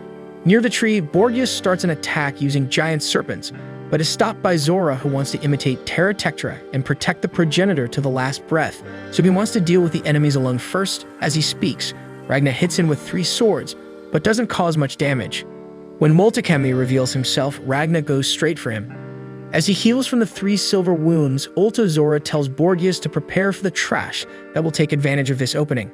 Nebulum feels like something is approaching, but doesn't know from where, maybe from above. And really that's when Crimson realizes that time hasn't stopped yet, and knowing that the best use of this ability would be to freeze time as soon as the enemy appears, Crimson concludes that they can't use that power right now, so it's time for action. The Redhead sends a Megazord plummeting through a spatial connection at high speed. Nebulum is impressed to see the portal, and not only that, he sees that it's not a living creature. Following the strategist's advice, Borgias uses the serpents to attack the mecha with rays fired from their mouths. Ragna notices that Crimson has appeared as he had expected. The armor passes unscathed through the attacks, and after reaching the ground, begins to hit the snakes with freezing silver shots. Chamurai is also on the battlefield now. Borgias starts to fly and puts more snakes into action, but this time raising the tree and joining them to form a giant dragon from the trunk and roots. Cocky, he says he doesn't intend to interfere in the fight, but now that he's gigantic, he won't be responsible if he accidentally steps on someone. Walter Kamui and Ragna stare at each other until the Reaper notices Starlia's body on the ground. Anxiously, he runs to her, and Kamui steps back a bit to let the opponent say goodbye. Nearly at his base, the girl recognizes Ragna when he holds her in his arms. At that moment, Ulta Zora warns that the princess will die soon, and even if he is eliminated, they can't stop the effect of the poison. He's doing all of this to vent his anger. Then he appears behind Ike and defends himself from 3 attacks at once. After saying he'll make them suffer the same agony he's feeling, Zora sends the 3 opponents flying away while transforming. As for Ragna, he wonders what to do for someone who's dying. The princess calls him by name as he tries to imagine the possibilities of how he could help her, perhaps the church or Crimson, but there's no time for anything. The girl then tells him to pick up a sword lying on the ground. Just by seeing the object, the Reaper remembers the story the princess told about the silver comet that crossed the cosmos long ago, the origin of all silver. So he recognizes that this is the silver comet sword. The girl then apologizes, saying that Ragna fulfilled his promise, but this was the best sword she could make, which is a failure because it's not enough to stand up against Kamui's demonic sword. Coughing heavily and with tears in her eyes, the girl still says that next time she will forge a sword worthy of being used by Ragna, but there won't be a next time for her. The Reaper is apprehensive because he wants both of them to survive and laugh together, but if that can't happen, he doesn't know what to do for her before she passes away. At that moment, he remembers what Garm said about continuing to show his strength to others. Determined, he tells her to pay attention and tells her that he felt her constantly before arriving, and he feels her even more deeply with the sword in hand. Thus, he says that this is a good sword, and he will win using it against the demonic sword to hunt Woltakamu. Even if Starlia can't see him, he will shine so brightly that she will see him as clear as day. When Nazarena approaches to hold the princess, he backs away, thinking that if she dies, he will mourn, but he will also be happy to have known her. So now he just wants her to watch until the end. The hunter then takes off his coat and ties it around his waist, determined to become stronger than future Ragna. Soon Kamui descends to face Ragna, realizing that the farewell is over. The Reaper tells him to hurry up and turn into a dragon, while Woltakami says he wants to continue from where they left off last time. like a good villain, he takes the opportunity to give us some information, saying that this claw he uses changes its own characteristics to suit the user, so it only became the lightning claw when he grabbed it. Its power is expansion and transformation at lightning speed. As he says this, he's already transformed into a demonic form and the sword is becoming gigantic. The power generates electrical discharges around Kamui and destroys much of the ground. The Reaper doesn't care about all this talk and showing off from his opponent. Finally, he prepares an attack with the demonic sword and fires it, saying he's attacking with everything. However, the hunter holds the attack with one hand, instantly freezing Kamui's power up to his arm. Then he advances quickly and hits the opponent, leaving him without an arm and a leg. Even so, Wolt Kamui continues to smile. As promised, Ragna now begins to shine brightly, illuminating the princess. As the Reaper tells the enemy again to transform into a dragon quickly so he can defeat him in his most powerful form, the silver comet transforms as well and shines even brighter. As he regenerates electrically, Kamui laughs like a madman and compares the weapons. While the lightning claw is a sword that reaches 100% in the user's hands, Ragna's sword elevates the user to 120%. Taking back the weapon, he finally goes into his final form, transforming into a dragon. Ragna now observes seriously, and the two stare at each other for a while, with the silver/blue glow of the silver comet and Ragna contrasting with the golden glow of Kamui's lightning and the lightning claw. The snakeheads begin firing energy blasts from their mouths, but they can't hit either the chimera or the armor, and end up getting hit by silver shots, while some missiles hit the transformed Borgias. Still, the dragon keeps attacking with energy rays. Chimera then starts complaining because despite dodging all attacks, the mecha isn't causing much damage to the enemy, but that's because its main weapon can't be used in this space. Meanwhile, Wolt Kamui and Ragna use their powers against each other, causing great destruction to the surrounding terrain with the impact of their energies. Nazarena dodges the debris, carrying the princess in her arms. Seeing this, the Reaper sends one of his swords in their direction, helping Nazarena gain more speed, and also destroying part of the debris. The power struggle continues until the hunter leaps and reaches Kamui's face to land a powerful silverine attack.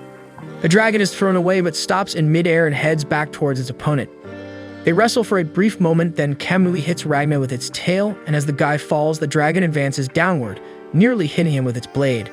Then they exchange a few more blows, still in a balanced fight.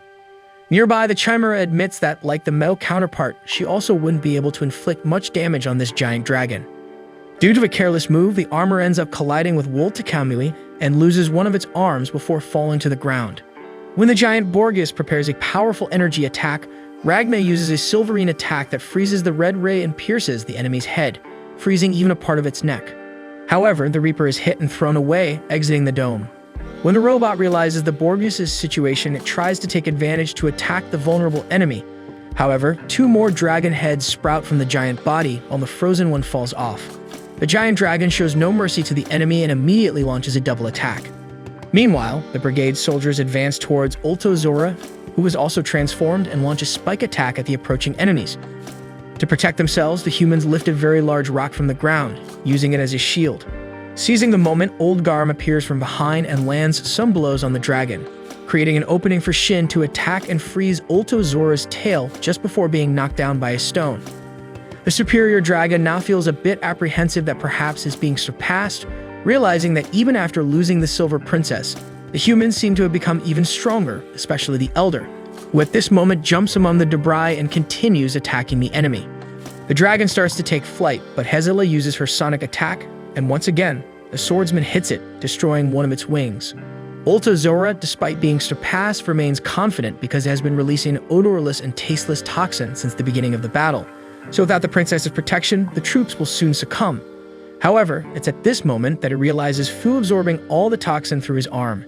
The superior dragon then projects an attack to stop him, but Garm appears, repelling the blast and cutting off one of its arms. With the beast down, the humans remain focused and go after it until Chris's metal arm falls to the ground, indicating that the princess is already at her limit. Ultozora mentally invokes Terra Tectra and asks how his comrade could fight so fiercely, as he would like to be more like the former companion in his final moments. The dragon then starts to change shape again and becomes even bigger. With an attack on the ground, it sends several humans flying away with just the shockwave. Worse still, Garm was directly hit, being cut in half. Meanwhile, the battle between Ragna and Kamui continues fiercely. The dragon once again knocks the Reaper to the ground, but this time it pins the guy with its blade and prepares a powerful energy shot.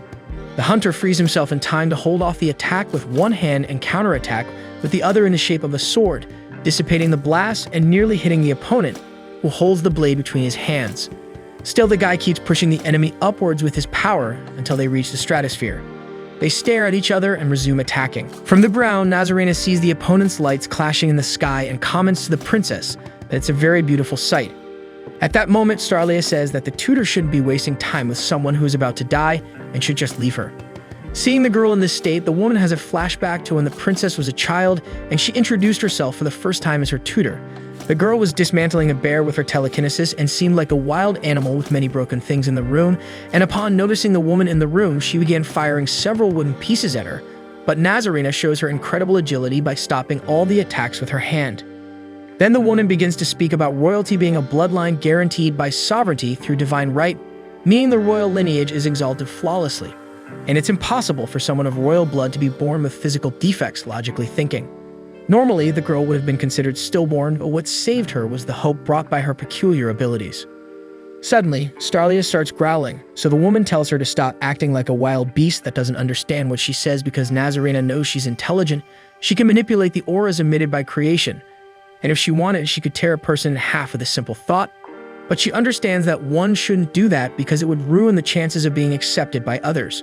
Nazarena says that's a smart decision, and it's at this moment that the girl speaks for the first time to the woman, saying she doesn't want to be accepted, but revered.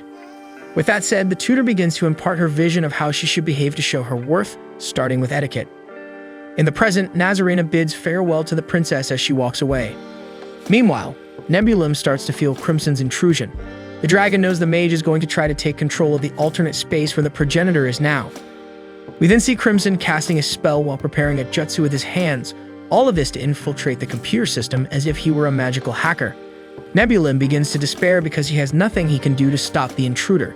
He then remembers the last encounter with the Elder and clings to the thought that Ultimacia is counting on him. The problem is, whenever Nebulum achieves any result, Mr. Smile swallows him. Crimson arrives in the dimension where the monarch is and points a gun at her. The progenitor only realizes something is wrong when she hears Nebulum scream from the other side trying to warn her. Crimson fires a shot while the slime continues the feeding process. Fortunately for the dragon, the projectile only hits her shoulder, so she retaliates against the enemy with fire, but Crimson manages to escape and aims back at her. Ultimacia recognizes the enemy as he makes modifications to the dimension's control, using spatial manipulation to set the existence condition of this dimension to must have the status of the winged monarch, and time manipulation to set the passage of time at 1/3 of the speed of time outside, ensuring no interruptions. Even if the monarch recovers her magic, it won't affect anything outside of this dimension. When Ultimacia realizes that the wound isn't healing, she recalls Kemui's advice, and instead of being afraid, she gets angry and prepares for battle.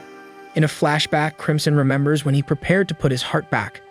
An image of his monarch version suddenly appears and questions this decision, reminding him of the self-imposed rule that he must discuss the matter with an objective version of himself when making any important decision. Other versions appear to question the situation, but Crimson is convinced that he needs to act now to make his previous moves worthwhile. The girl version asks if it's worth doing this for that mediocre man, referring to Ragna, but for Crimson, that had already been decided. The issue is that with his heart back, he won't be able to recover even 10% of his power, so it's smarter to leave the heart and fight as an immortal. However, he thinks that with such a limited existence, he wouldn't be able to eliminate someone with such a monumental existence as a monarch dragon. On the other hand, even restoring such a small percentage of his power, he is sure he could defeat the newcomer. Back in the present, we see Crimson and Ultimacia fighting transformed. Crimson dodges some attacks, prepares solar grenades while the monarch retreats into an energy shield and fires a shot that apparently doesn't have much effect. But it turns out that this ammunition was created by Crimson to self-destruct, disrupting the blood flow and rendering the magic useless. Since both use time control magic, the blood flow is similar, which is why it also works on the monarch. Since there were 12 bullets in the magazine and 2 were used, now there are 10 left. Crimson knows that if at least one hits Ultimacia's heart, victory will be guaranteed. The mage then speeds up the shots but only attacks when some grenades distract the opponent. However, he doesn't hit the heart, only a wing. At least that's enough to knock the progenitor off the platform. Crimson then follows her in the fall, determined to adjust his aim for the next attack. However, as he prepares for another shot, Ultimacia, desperate, creates a giant luminous sphere. Outside, the sun is finally rising, but Ultozora doesn't seem weakened. He attacks fiercely and throws Chris away against a building. He then attacks the other soldiers, ending several of them in sequence. Ike decides to retreat, but the dragon goes after him this time, but Lee is defended by Fu, who then injects an oxygen into his own neck, changing the color of his hair and eyes and releasing a large amount of power. He then tells Ike to do what he needs to do if he doesn't regain consciousness. Transformed with the dragon arm released, the guy starts to remember the princess telling him to study the practical uses of teleportation circles. This knowledge should be used when the princess is about to strike, and she explains that she's sharing this with him because it's her way of showing that she has no intention of letting him go. In the present, Fu lands a hit on Ulto Zora and then lands several other blows frantically, but is hit on the side afterward. However, the thaumaturge doesn't seem phased. He bites the enemy with the mouth of his arm and activates magic absorption while using this power to keep pushing the superior dragon. They hit a building and destroy part of the construction while Ike just watches from afar. From the confrontation, the guy ends up seeing the top part of Fu's body flying away, so Ike decides to run after him. The problem is the guy is falling into the abyss. In another part of the battlefield, Shin regains consciousness, realizing he's lost an arm and a leg. He gets angry because he's supposed to be the most talented person in the brigade. That's what everyone says, so if he's weak, it means everyone in the Silver Brigade is just a bunch of weaklings too. He says this with tears in his eyes, and as he grabs his sword and activates his power again, the short guy says he doesn't need a future anymore. He's covered in blue aura, and soon stands up with a more determined look. In the sky, you can still see the lights of Ragna facing Kamui. Shin then says that even if it's just for this moment, he's going to reach great heights because it's time to fly. Ike rushes to help Fu, grabbing him by the arm just before the wizard falls into the abyss, using his sword to prevent their descent. However, as the guy struggles to hold on, the dragon appears dishonestly to attack them. Luckily, Hisela starts firing at Ulto Zora to distract him. She also uses that stunning shout, but it doesn't have much effect, and Zora himself counterattacks with a similar shout, sending the girl flying. Then the creature goes after her with its mouth open, but before she dies, Shin appears using immense power to land a blow on the dragon's face. Afterward, the blue energy emanating from his arms and leg disappears as the guy was already at his limit, and thus the short guy plummets, while Zora begins to bleed a purple fluid. Without giving him time to recover, the other soldiers also attack from a distance.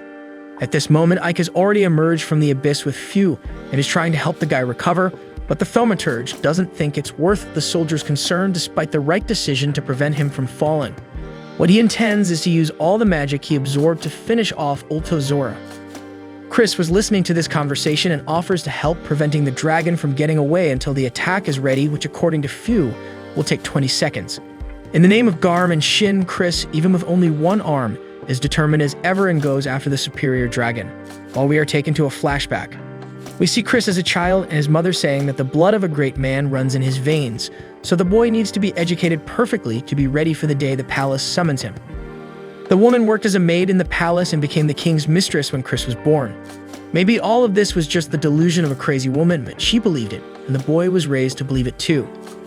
As a result, the boy grew up under the pressure of being a perfect child, with his mother imposing rules and criticizing any flaws. This lasts until her death. When on her deathbed, she tells her son to continue on this path to maintain her pride, still confusing all of this with love and hope. But after losing his mother, Chris becomes a mercenary. He would do anything for the right price. But no matter how he lived his life, the blonde never felt free. Until one day, Princess Starlia saves him from a mature dragon and praises him for enduring the fight well. Apparently, it was in this battle that he lost his arm. The guy is amazed by the princess's image. After introducing himself as Christopher Algren, he tells her he is a mercenary and ends up being recruited by the princess, feeling freedom in his heart for the first time. In the present, Chris is using so much power that he turns red because this is the most important fight of his life. He and the dragon exchange blows fiercely at high speed, while the effects of extreme effort begin to affect the man's body. The impact of their attacks causes a shockwave so powerful that it generates insanely strong air displacements, destroying several buildings around. Even poor Ike has to run to avoid being hit along with Fu. Despite being determined, the blonde knows he's not special because everyone in the brigade has their own stories with a princess, and that's what makes them all strong. Meanwhile, Ike and Fu are already on top of a closer building watching Ulto Zora being knocked down for a moment. Fu takes the opportunity to tell his story, saying that he made certain substances and distributed them throughout the country until the princess caught him and made him work for her. He tells this because it might be the last chance to share the story.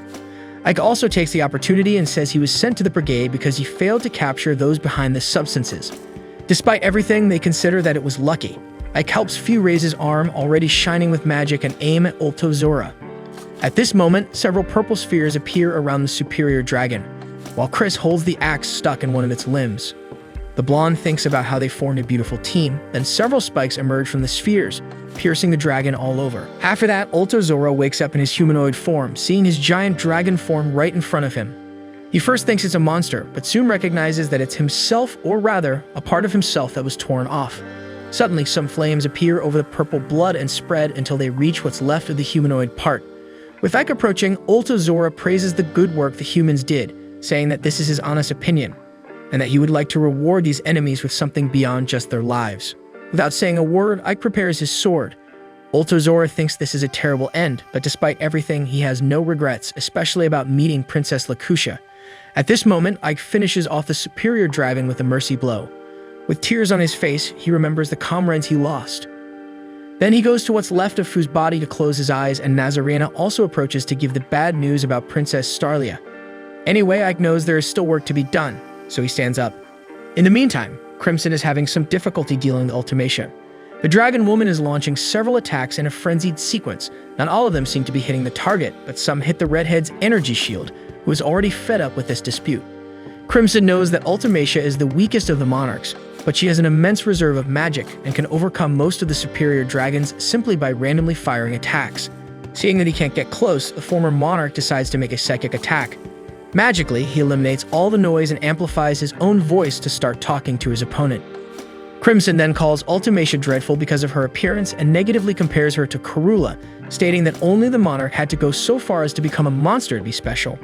The redhead even refers to her as product number 19,835 and questions what appearance her god has, as he doesn't have a true form. In fact, he assumes any appearance that the person seeing him would find most difficult to ignore.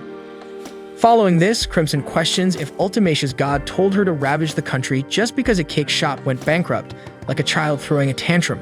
The mage clings to this last phrase, emphasizing that the god Ultimacia sees is a little girl with a face identical to hers, which is also the same as all the sisters who were lost because of her.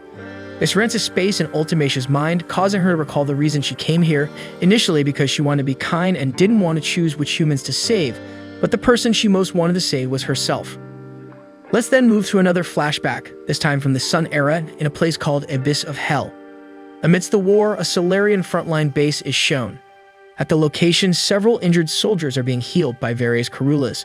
This occurs 1 year and 2 months after Ultimacia's birth. She uses magic to activate the healing properties of the man's bandages, but it wouldn't be enough, so the girl uses time control magic to accelerate the healing speed. Unfortunately, it is at this moment that the main Karula calls 5 other Karulas by number, including 19,835, who would become Ultimacia. They are summoned to the Special Care Unit. Inside, in a separate room, Karula asks for help to heal an important man who has actually already lost his life, but Karula managed to freeze the body in time 5 minutes after death, so it can still be reverted back to life. 19,835 warns that the man she was healing is about to die, but Karula says that this subject was of the 4th class, while the man they are going to heal now is of the 2nd class, so he is more important because of his support for the military campaign. After assisting Karula, 19,835 goes to the man she was healing before, but it's too late, and she laments. She finds the man's photo frame and realizes he had a family, meaning there are people who will mourn his loss. At this moment, the main Karula arrives to thank her, noticing that 19,835 is new, so she explains that when they felt they needed more Karulas in that place, her maturation was accelerated. With this, the leader tells her not to worry, that she will soon get used to the routine. After all, they are the same person. Suddenly, the newcomer notices that the leader's face is aging. This is happening because she pushed the limit in this last operation. With this, her life comes to an end, but before that, she mentally warns all the others and chooses the next one to be responsible for the place. Seeing the leader pass away, the newcomer becomes emotional, and the older one comments that she is different.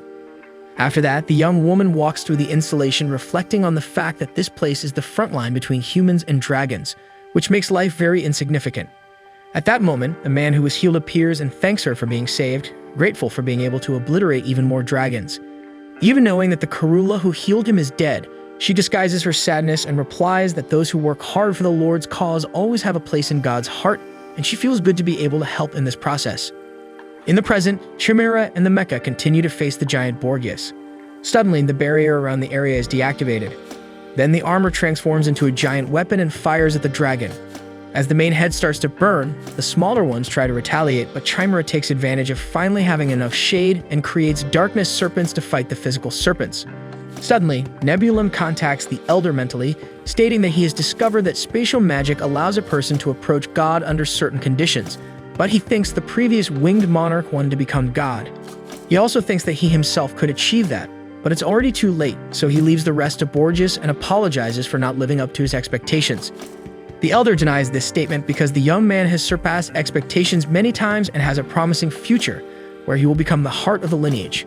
Finally, the young man tells Borgias to take his place and protect Ultimatia.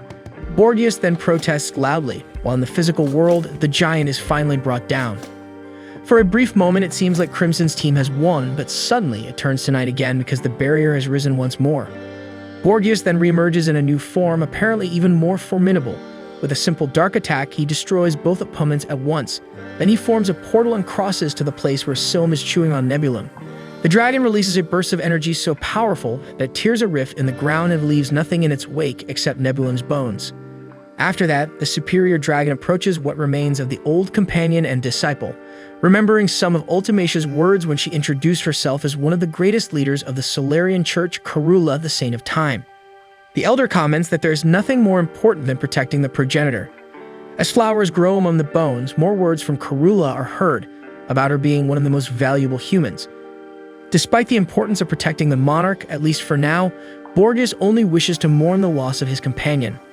The final words of Kalura's presentation would be a question of who will mourn her death when she is gone. Then the Elder uses a power to open a dimensional rift, and when Crimson is almost finishing Ultimatia, the rift appears in this space, interrupting the battle's conclusion. As Borgias cannot enter, he tells Ultimatia to go out through the fissure he created. Crimson, frustrated by the interference, still tries to reach the monarch, but Ultimatia fires several energy shots to hinder her opponent. Meanwhile, Chimera reflects on her friendship with Cobra. He always helped her, like when Gollum was mocking her, and he helped question why the monarch suddenly became visible, or when she was far from Crimson. And he suggested returning to Lys, where they could track the movements of the dragon hordes, and following this advice, Chimera found the brigade mages and sensed Crimson's scent on them. Now she begins to question how Cobra, being just her tail, knows Crimson much better than she does. Perhaps Cobra is not just a tail, and that is instantly confirmed as he swaps places with Chimera. Recognizing her old companion, Borgias is incredulous to realize that Felbeguth is still alive, so the Elder immediately launches a magical attack, which the opponent redirects with a small dark magic sphere. Then he uses the world collapse technique, closing his hand against the magical sphere and causing Borgias to collapse, creating an explosion that destroys everything around. The dark energy surpasses even the dimensional fissure, hitting Crimson and Ultimatia. Nebulum's space-time isolation barrier is also destroyed, while Ultimatia and Crimson are thrown onto the battlefield. The redhead sees his friend Cobra, now all injured from using such a powerful technique. He says he had no choice and Crimson is outraged by the situation. Borgias finally falls and Felbeguth also reverts to Chimera's form. With Nebulum's barrier destroyed, the sun shines brightly, although the battlefield remains somewhat dark. The Elder says he finally understands who the real enemy is, and as he ignites from exposure, he calls out for Kamui, asking him to protect the progenitor because he is the only one left now. Immediately after, Ike finishes off Borgias and advances with other soldiers toward the fallen Ultimatia. Walter Kamui and Ragna continue their heated battle in the sky, with only the bright lines of their powers visible from afar. They alternate between attack and defense, moving freely. The dragon uses an extension of Lightning Claw to try to catch the hunter, who easily dodges the weapon's branches and moves in for a counterattack. Kamui manages to defend himself, while part of the claw freezes with silver. At the end of the movement, the Reaper passes through, leaving a silver tear on the dragon's shoulder. Kamui knows he is superior to the opponent in both speed and technique, but somehow, Ragna continues to surpass him solely with strength. Additionally, the dragon is already feeling tired, but the human still seems to have inexhaustible energy. When Ragna unleashes the dragon-hunting flash technique, Walter Kamui remembers a strange girl with black hair telling him to become a genius akin to a knife. With that, he decides to use some card he seems to still have up his sleeve. The glow of battle is clearly visible in the sky, while on the ground, the soldiers reach Ultimatia, who awakens and uses a power to eliminate one of the humans, but then Nazarena lands, driving his sword right into the top of the drake's head. The monarch screams in pain and despair, unleashing several energy blasts around, hitting some hunters and writhing until she gets rid of the woman on her head. Ike prepares to throw the sword when Kamui pronounces the lightning battle art. The soldier releases the sword and it falls to the ground as if a massive pressure hits the area. Ultimacia, still crying, looks up and sees the golden rays in the sky. Regarding the strange girl with black hair, Walter Kamui's memory is shown. He sees her in the distance and already considers her a threat, so he instantly goes to her and attacks with a lightning claw, but he ends up being cut himself, which doesn't make sense because his blade should have been faster, and after all, he attacked first, and yet he was cut by a slower sword than his 8 times. Kamui asks the girl who she is, and she replies that she is Death, more precisely the monarch of the claw, Gilzy. Even suffering from multiple cuts, Kamui is still alive, so the monarch comments that he is the kind of guy who never dies. But she is the kind of girl who inexorably destroys everything.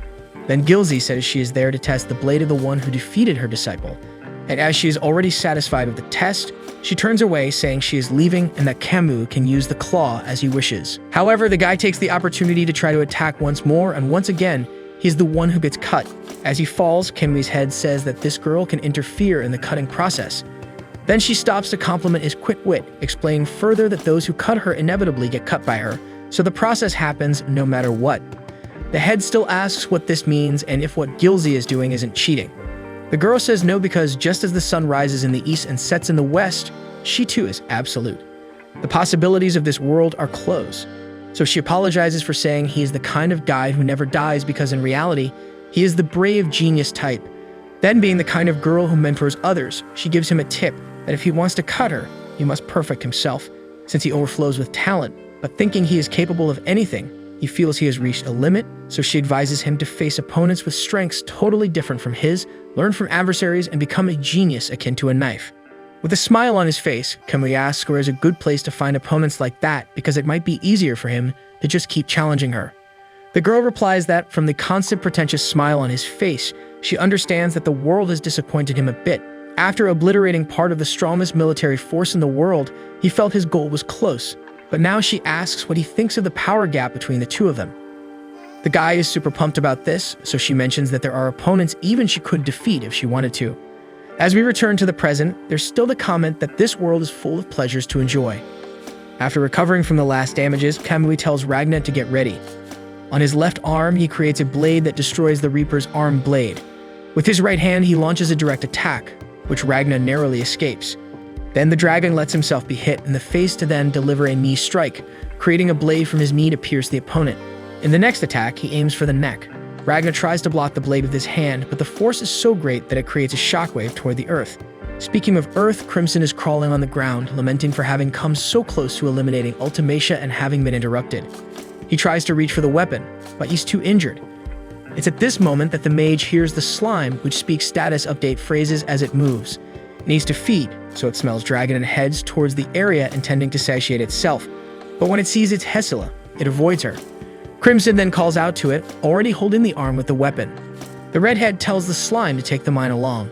At this moment, Kamui's lightning strikes the ground, generating a massive destructive wave. We see Ragna's head falling. Kamui is proud of his speed that surpasses lightning, the strength of a demonic sword, and unlimited magical power. He says he keeps Gilzy waiting, that he'll eliminate her and the dragon god. Even in this state, the Reaper still utters the dragon hunting flash and attacks the opponent. Putting his head back in place, he uses the silver sword technique, recreate form, and regenerates, speaking with a drunken voice that Walt Kamui won't have the chance to face the dragon god because he'll be eliminated right here. Ultimacia notices the Reaper's light and begins to crawl towards them, already starting to recall stories from the past. In this flashback, it's been 2 years since she had been sent to the 17th frontline base. As all the older Karulas had fulfilled their duties, she ended up becoming the oldest one there. We see this time the roles reversing. She gathers other Karulas to heal a man. And when a rookie comments on healing someone about to die, she delivers the same speech about the level of importance to God. Later, as the group returns from the healing room, something hits the base. The one who would become Ultimacia narrowly escapes and ends up seeing young Kamui on top of the rubble that bury the other Karulas. The girl finds it strange while the boy boasts about attacking both dragons and dragon scourges. He asks her if this place is an anthill, and says it was lucky for her not to have been hit while calling her Ant Girl. He calls them ants because no matter how many are eliminated, there are always more to replace them, and also because they have no sense of individuality. So of all the church, they are the weird people he truly hates. The boy tells her to step back, but upon seeing the rookie in the corner and realizing she's still alive, the Karula tries to argue to at least heal her, and that he'll be healed too. Kamui then tells the story of his mother who was electrocuted during childbirth, but this time he adds that this is a debt he can never repay. And that's why he decided he should never owe anything to anyone again. He needs to survive using his own power. With that said, the boy shouts at her again to step back quickly, so the Karula runs off, and then the young Kamui falls to the ground because of the injury. The girl flees so desperately, fearing death, that as she descends the stairs, she ends up tripping and falling. Now she calms down and wonders why she doesn't want to die, even though there's no one to mourn her loss. With this unconscious fear, she thinks of something more, of Kamui saying that they're all replacement parts, without any sense of individuality. The Karula already knew that, so the boy didn't even need to say it, since they were indeed created that way. She can even see the resemblance between them and the ants the boy mentioned. However, upon further thought, Karula sees that this is the first time she's been rejected by someone, since even though she's replaceable, she's still venerated as a saint. This was the first time Ultimacia felt anger, something that stirred all the other things that had been growing inside her since her birth. With that, the girl starts climbing back up the stairs where she finds the boy on the ground. She approaches, saying she's tired of hearing, "Save this person, save that person." It never ends. She questions who decided each one's value. Kamui asks if it's not her god who decides. The girl also asks who decided that ants don't have their own will. Before continuing with the questions, she's hit by a lightning bolt from the boy, but uses time control magic to go back and continue the questioning. Knowing she'll be replaced when she dies, the Karula says that if she can't change that, she at least wants to choose who to save, and that if the boy doesn't want to be affected, he can step away. With her hand raised, she uses time magic that rebuilds even the damaged parts of the base. The boy gets up, healed, but now it's the Karula who falls. Later, Kamui makes some promise to her on the edge of a cliff. For Ultimacia, this became a light even if the promise is never fulfilled.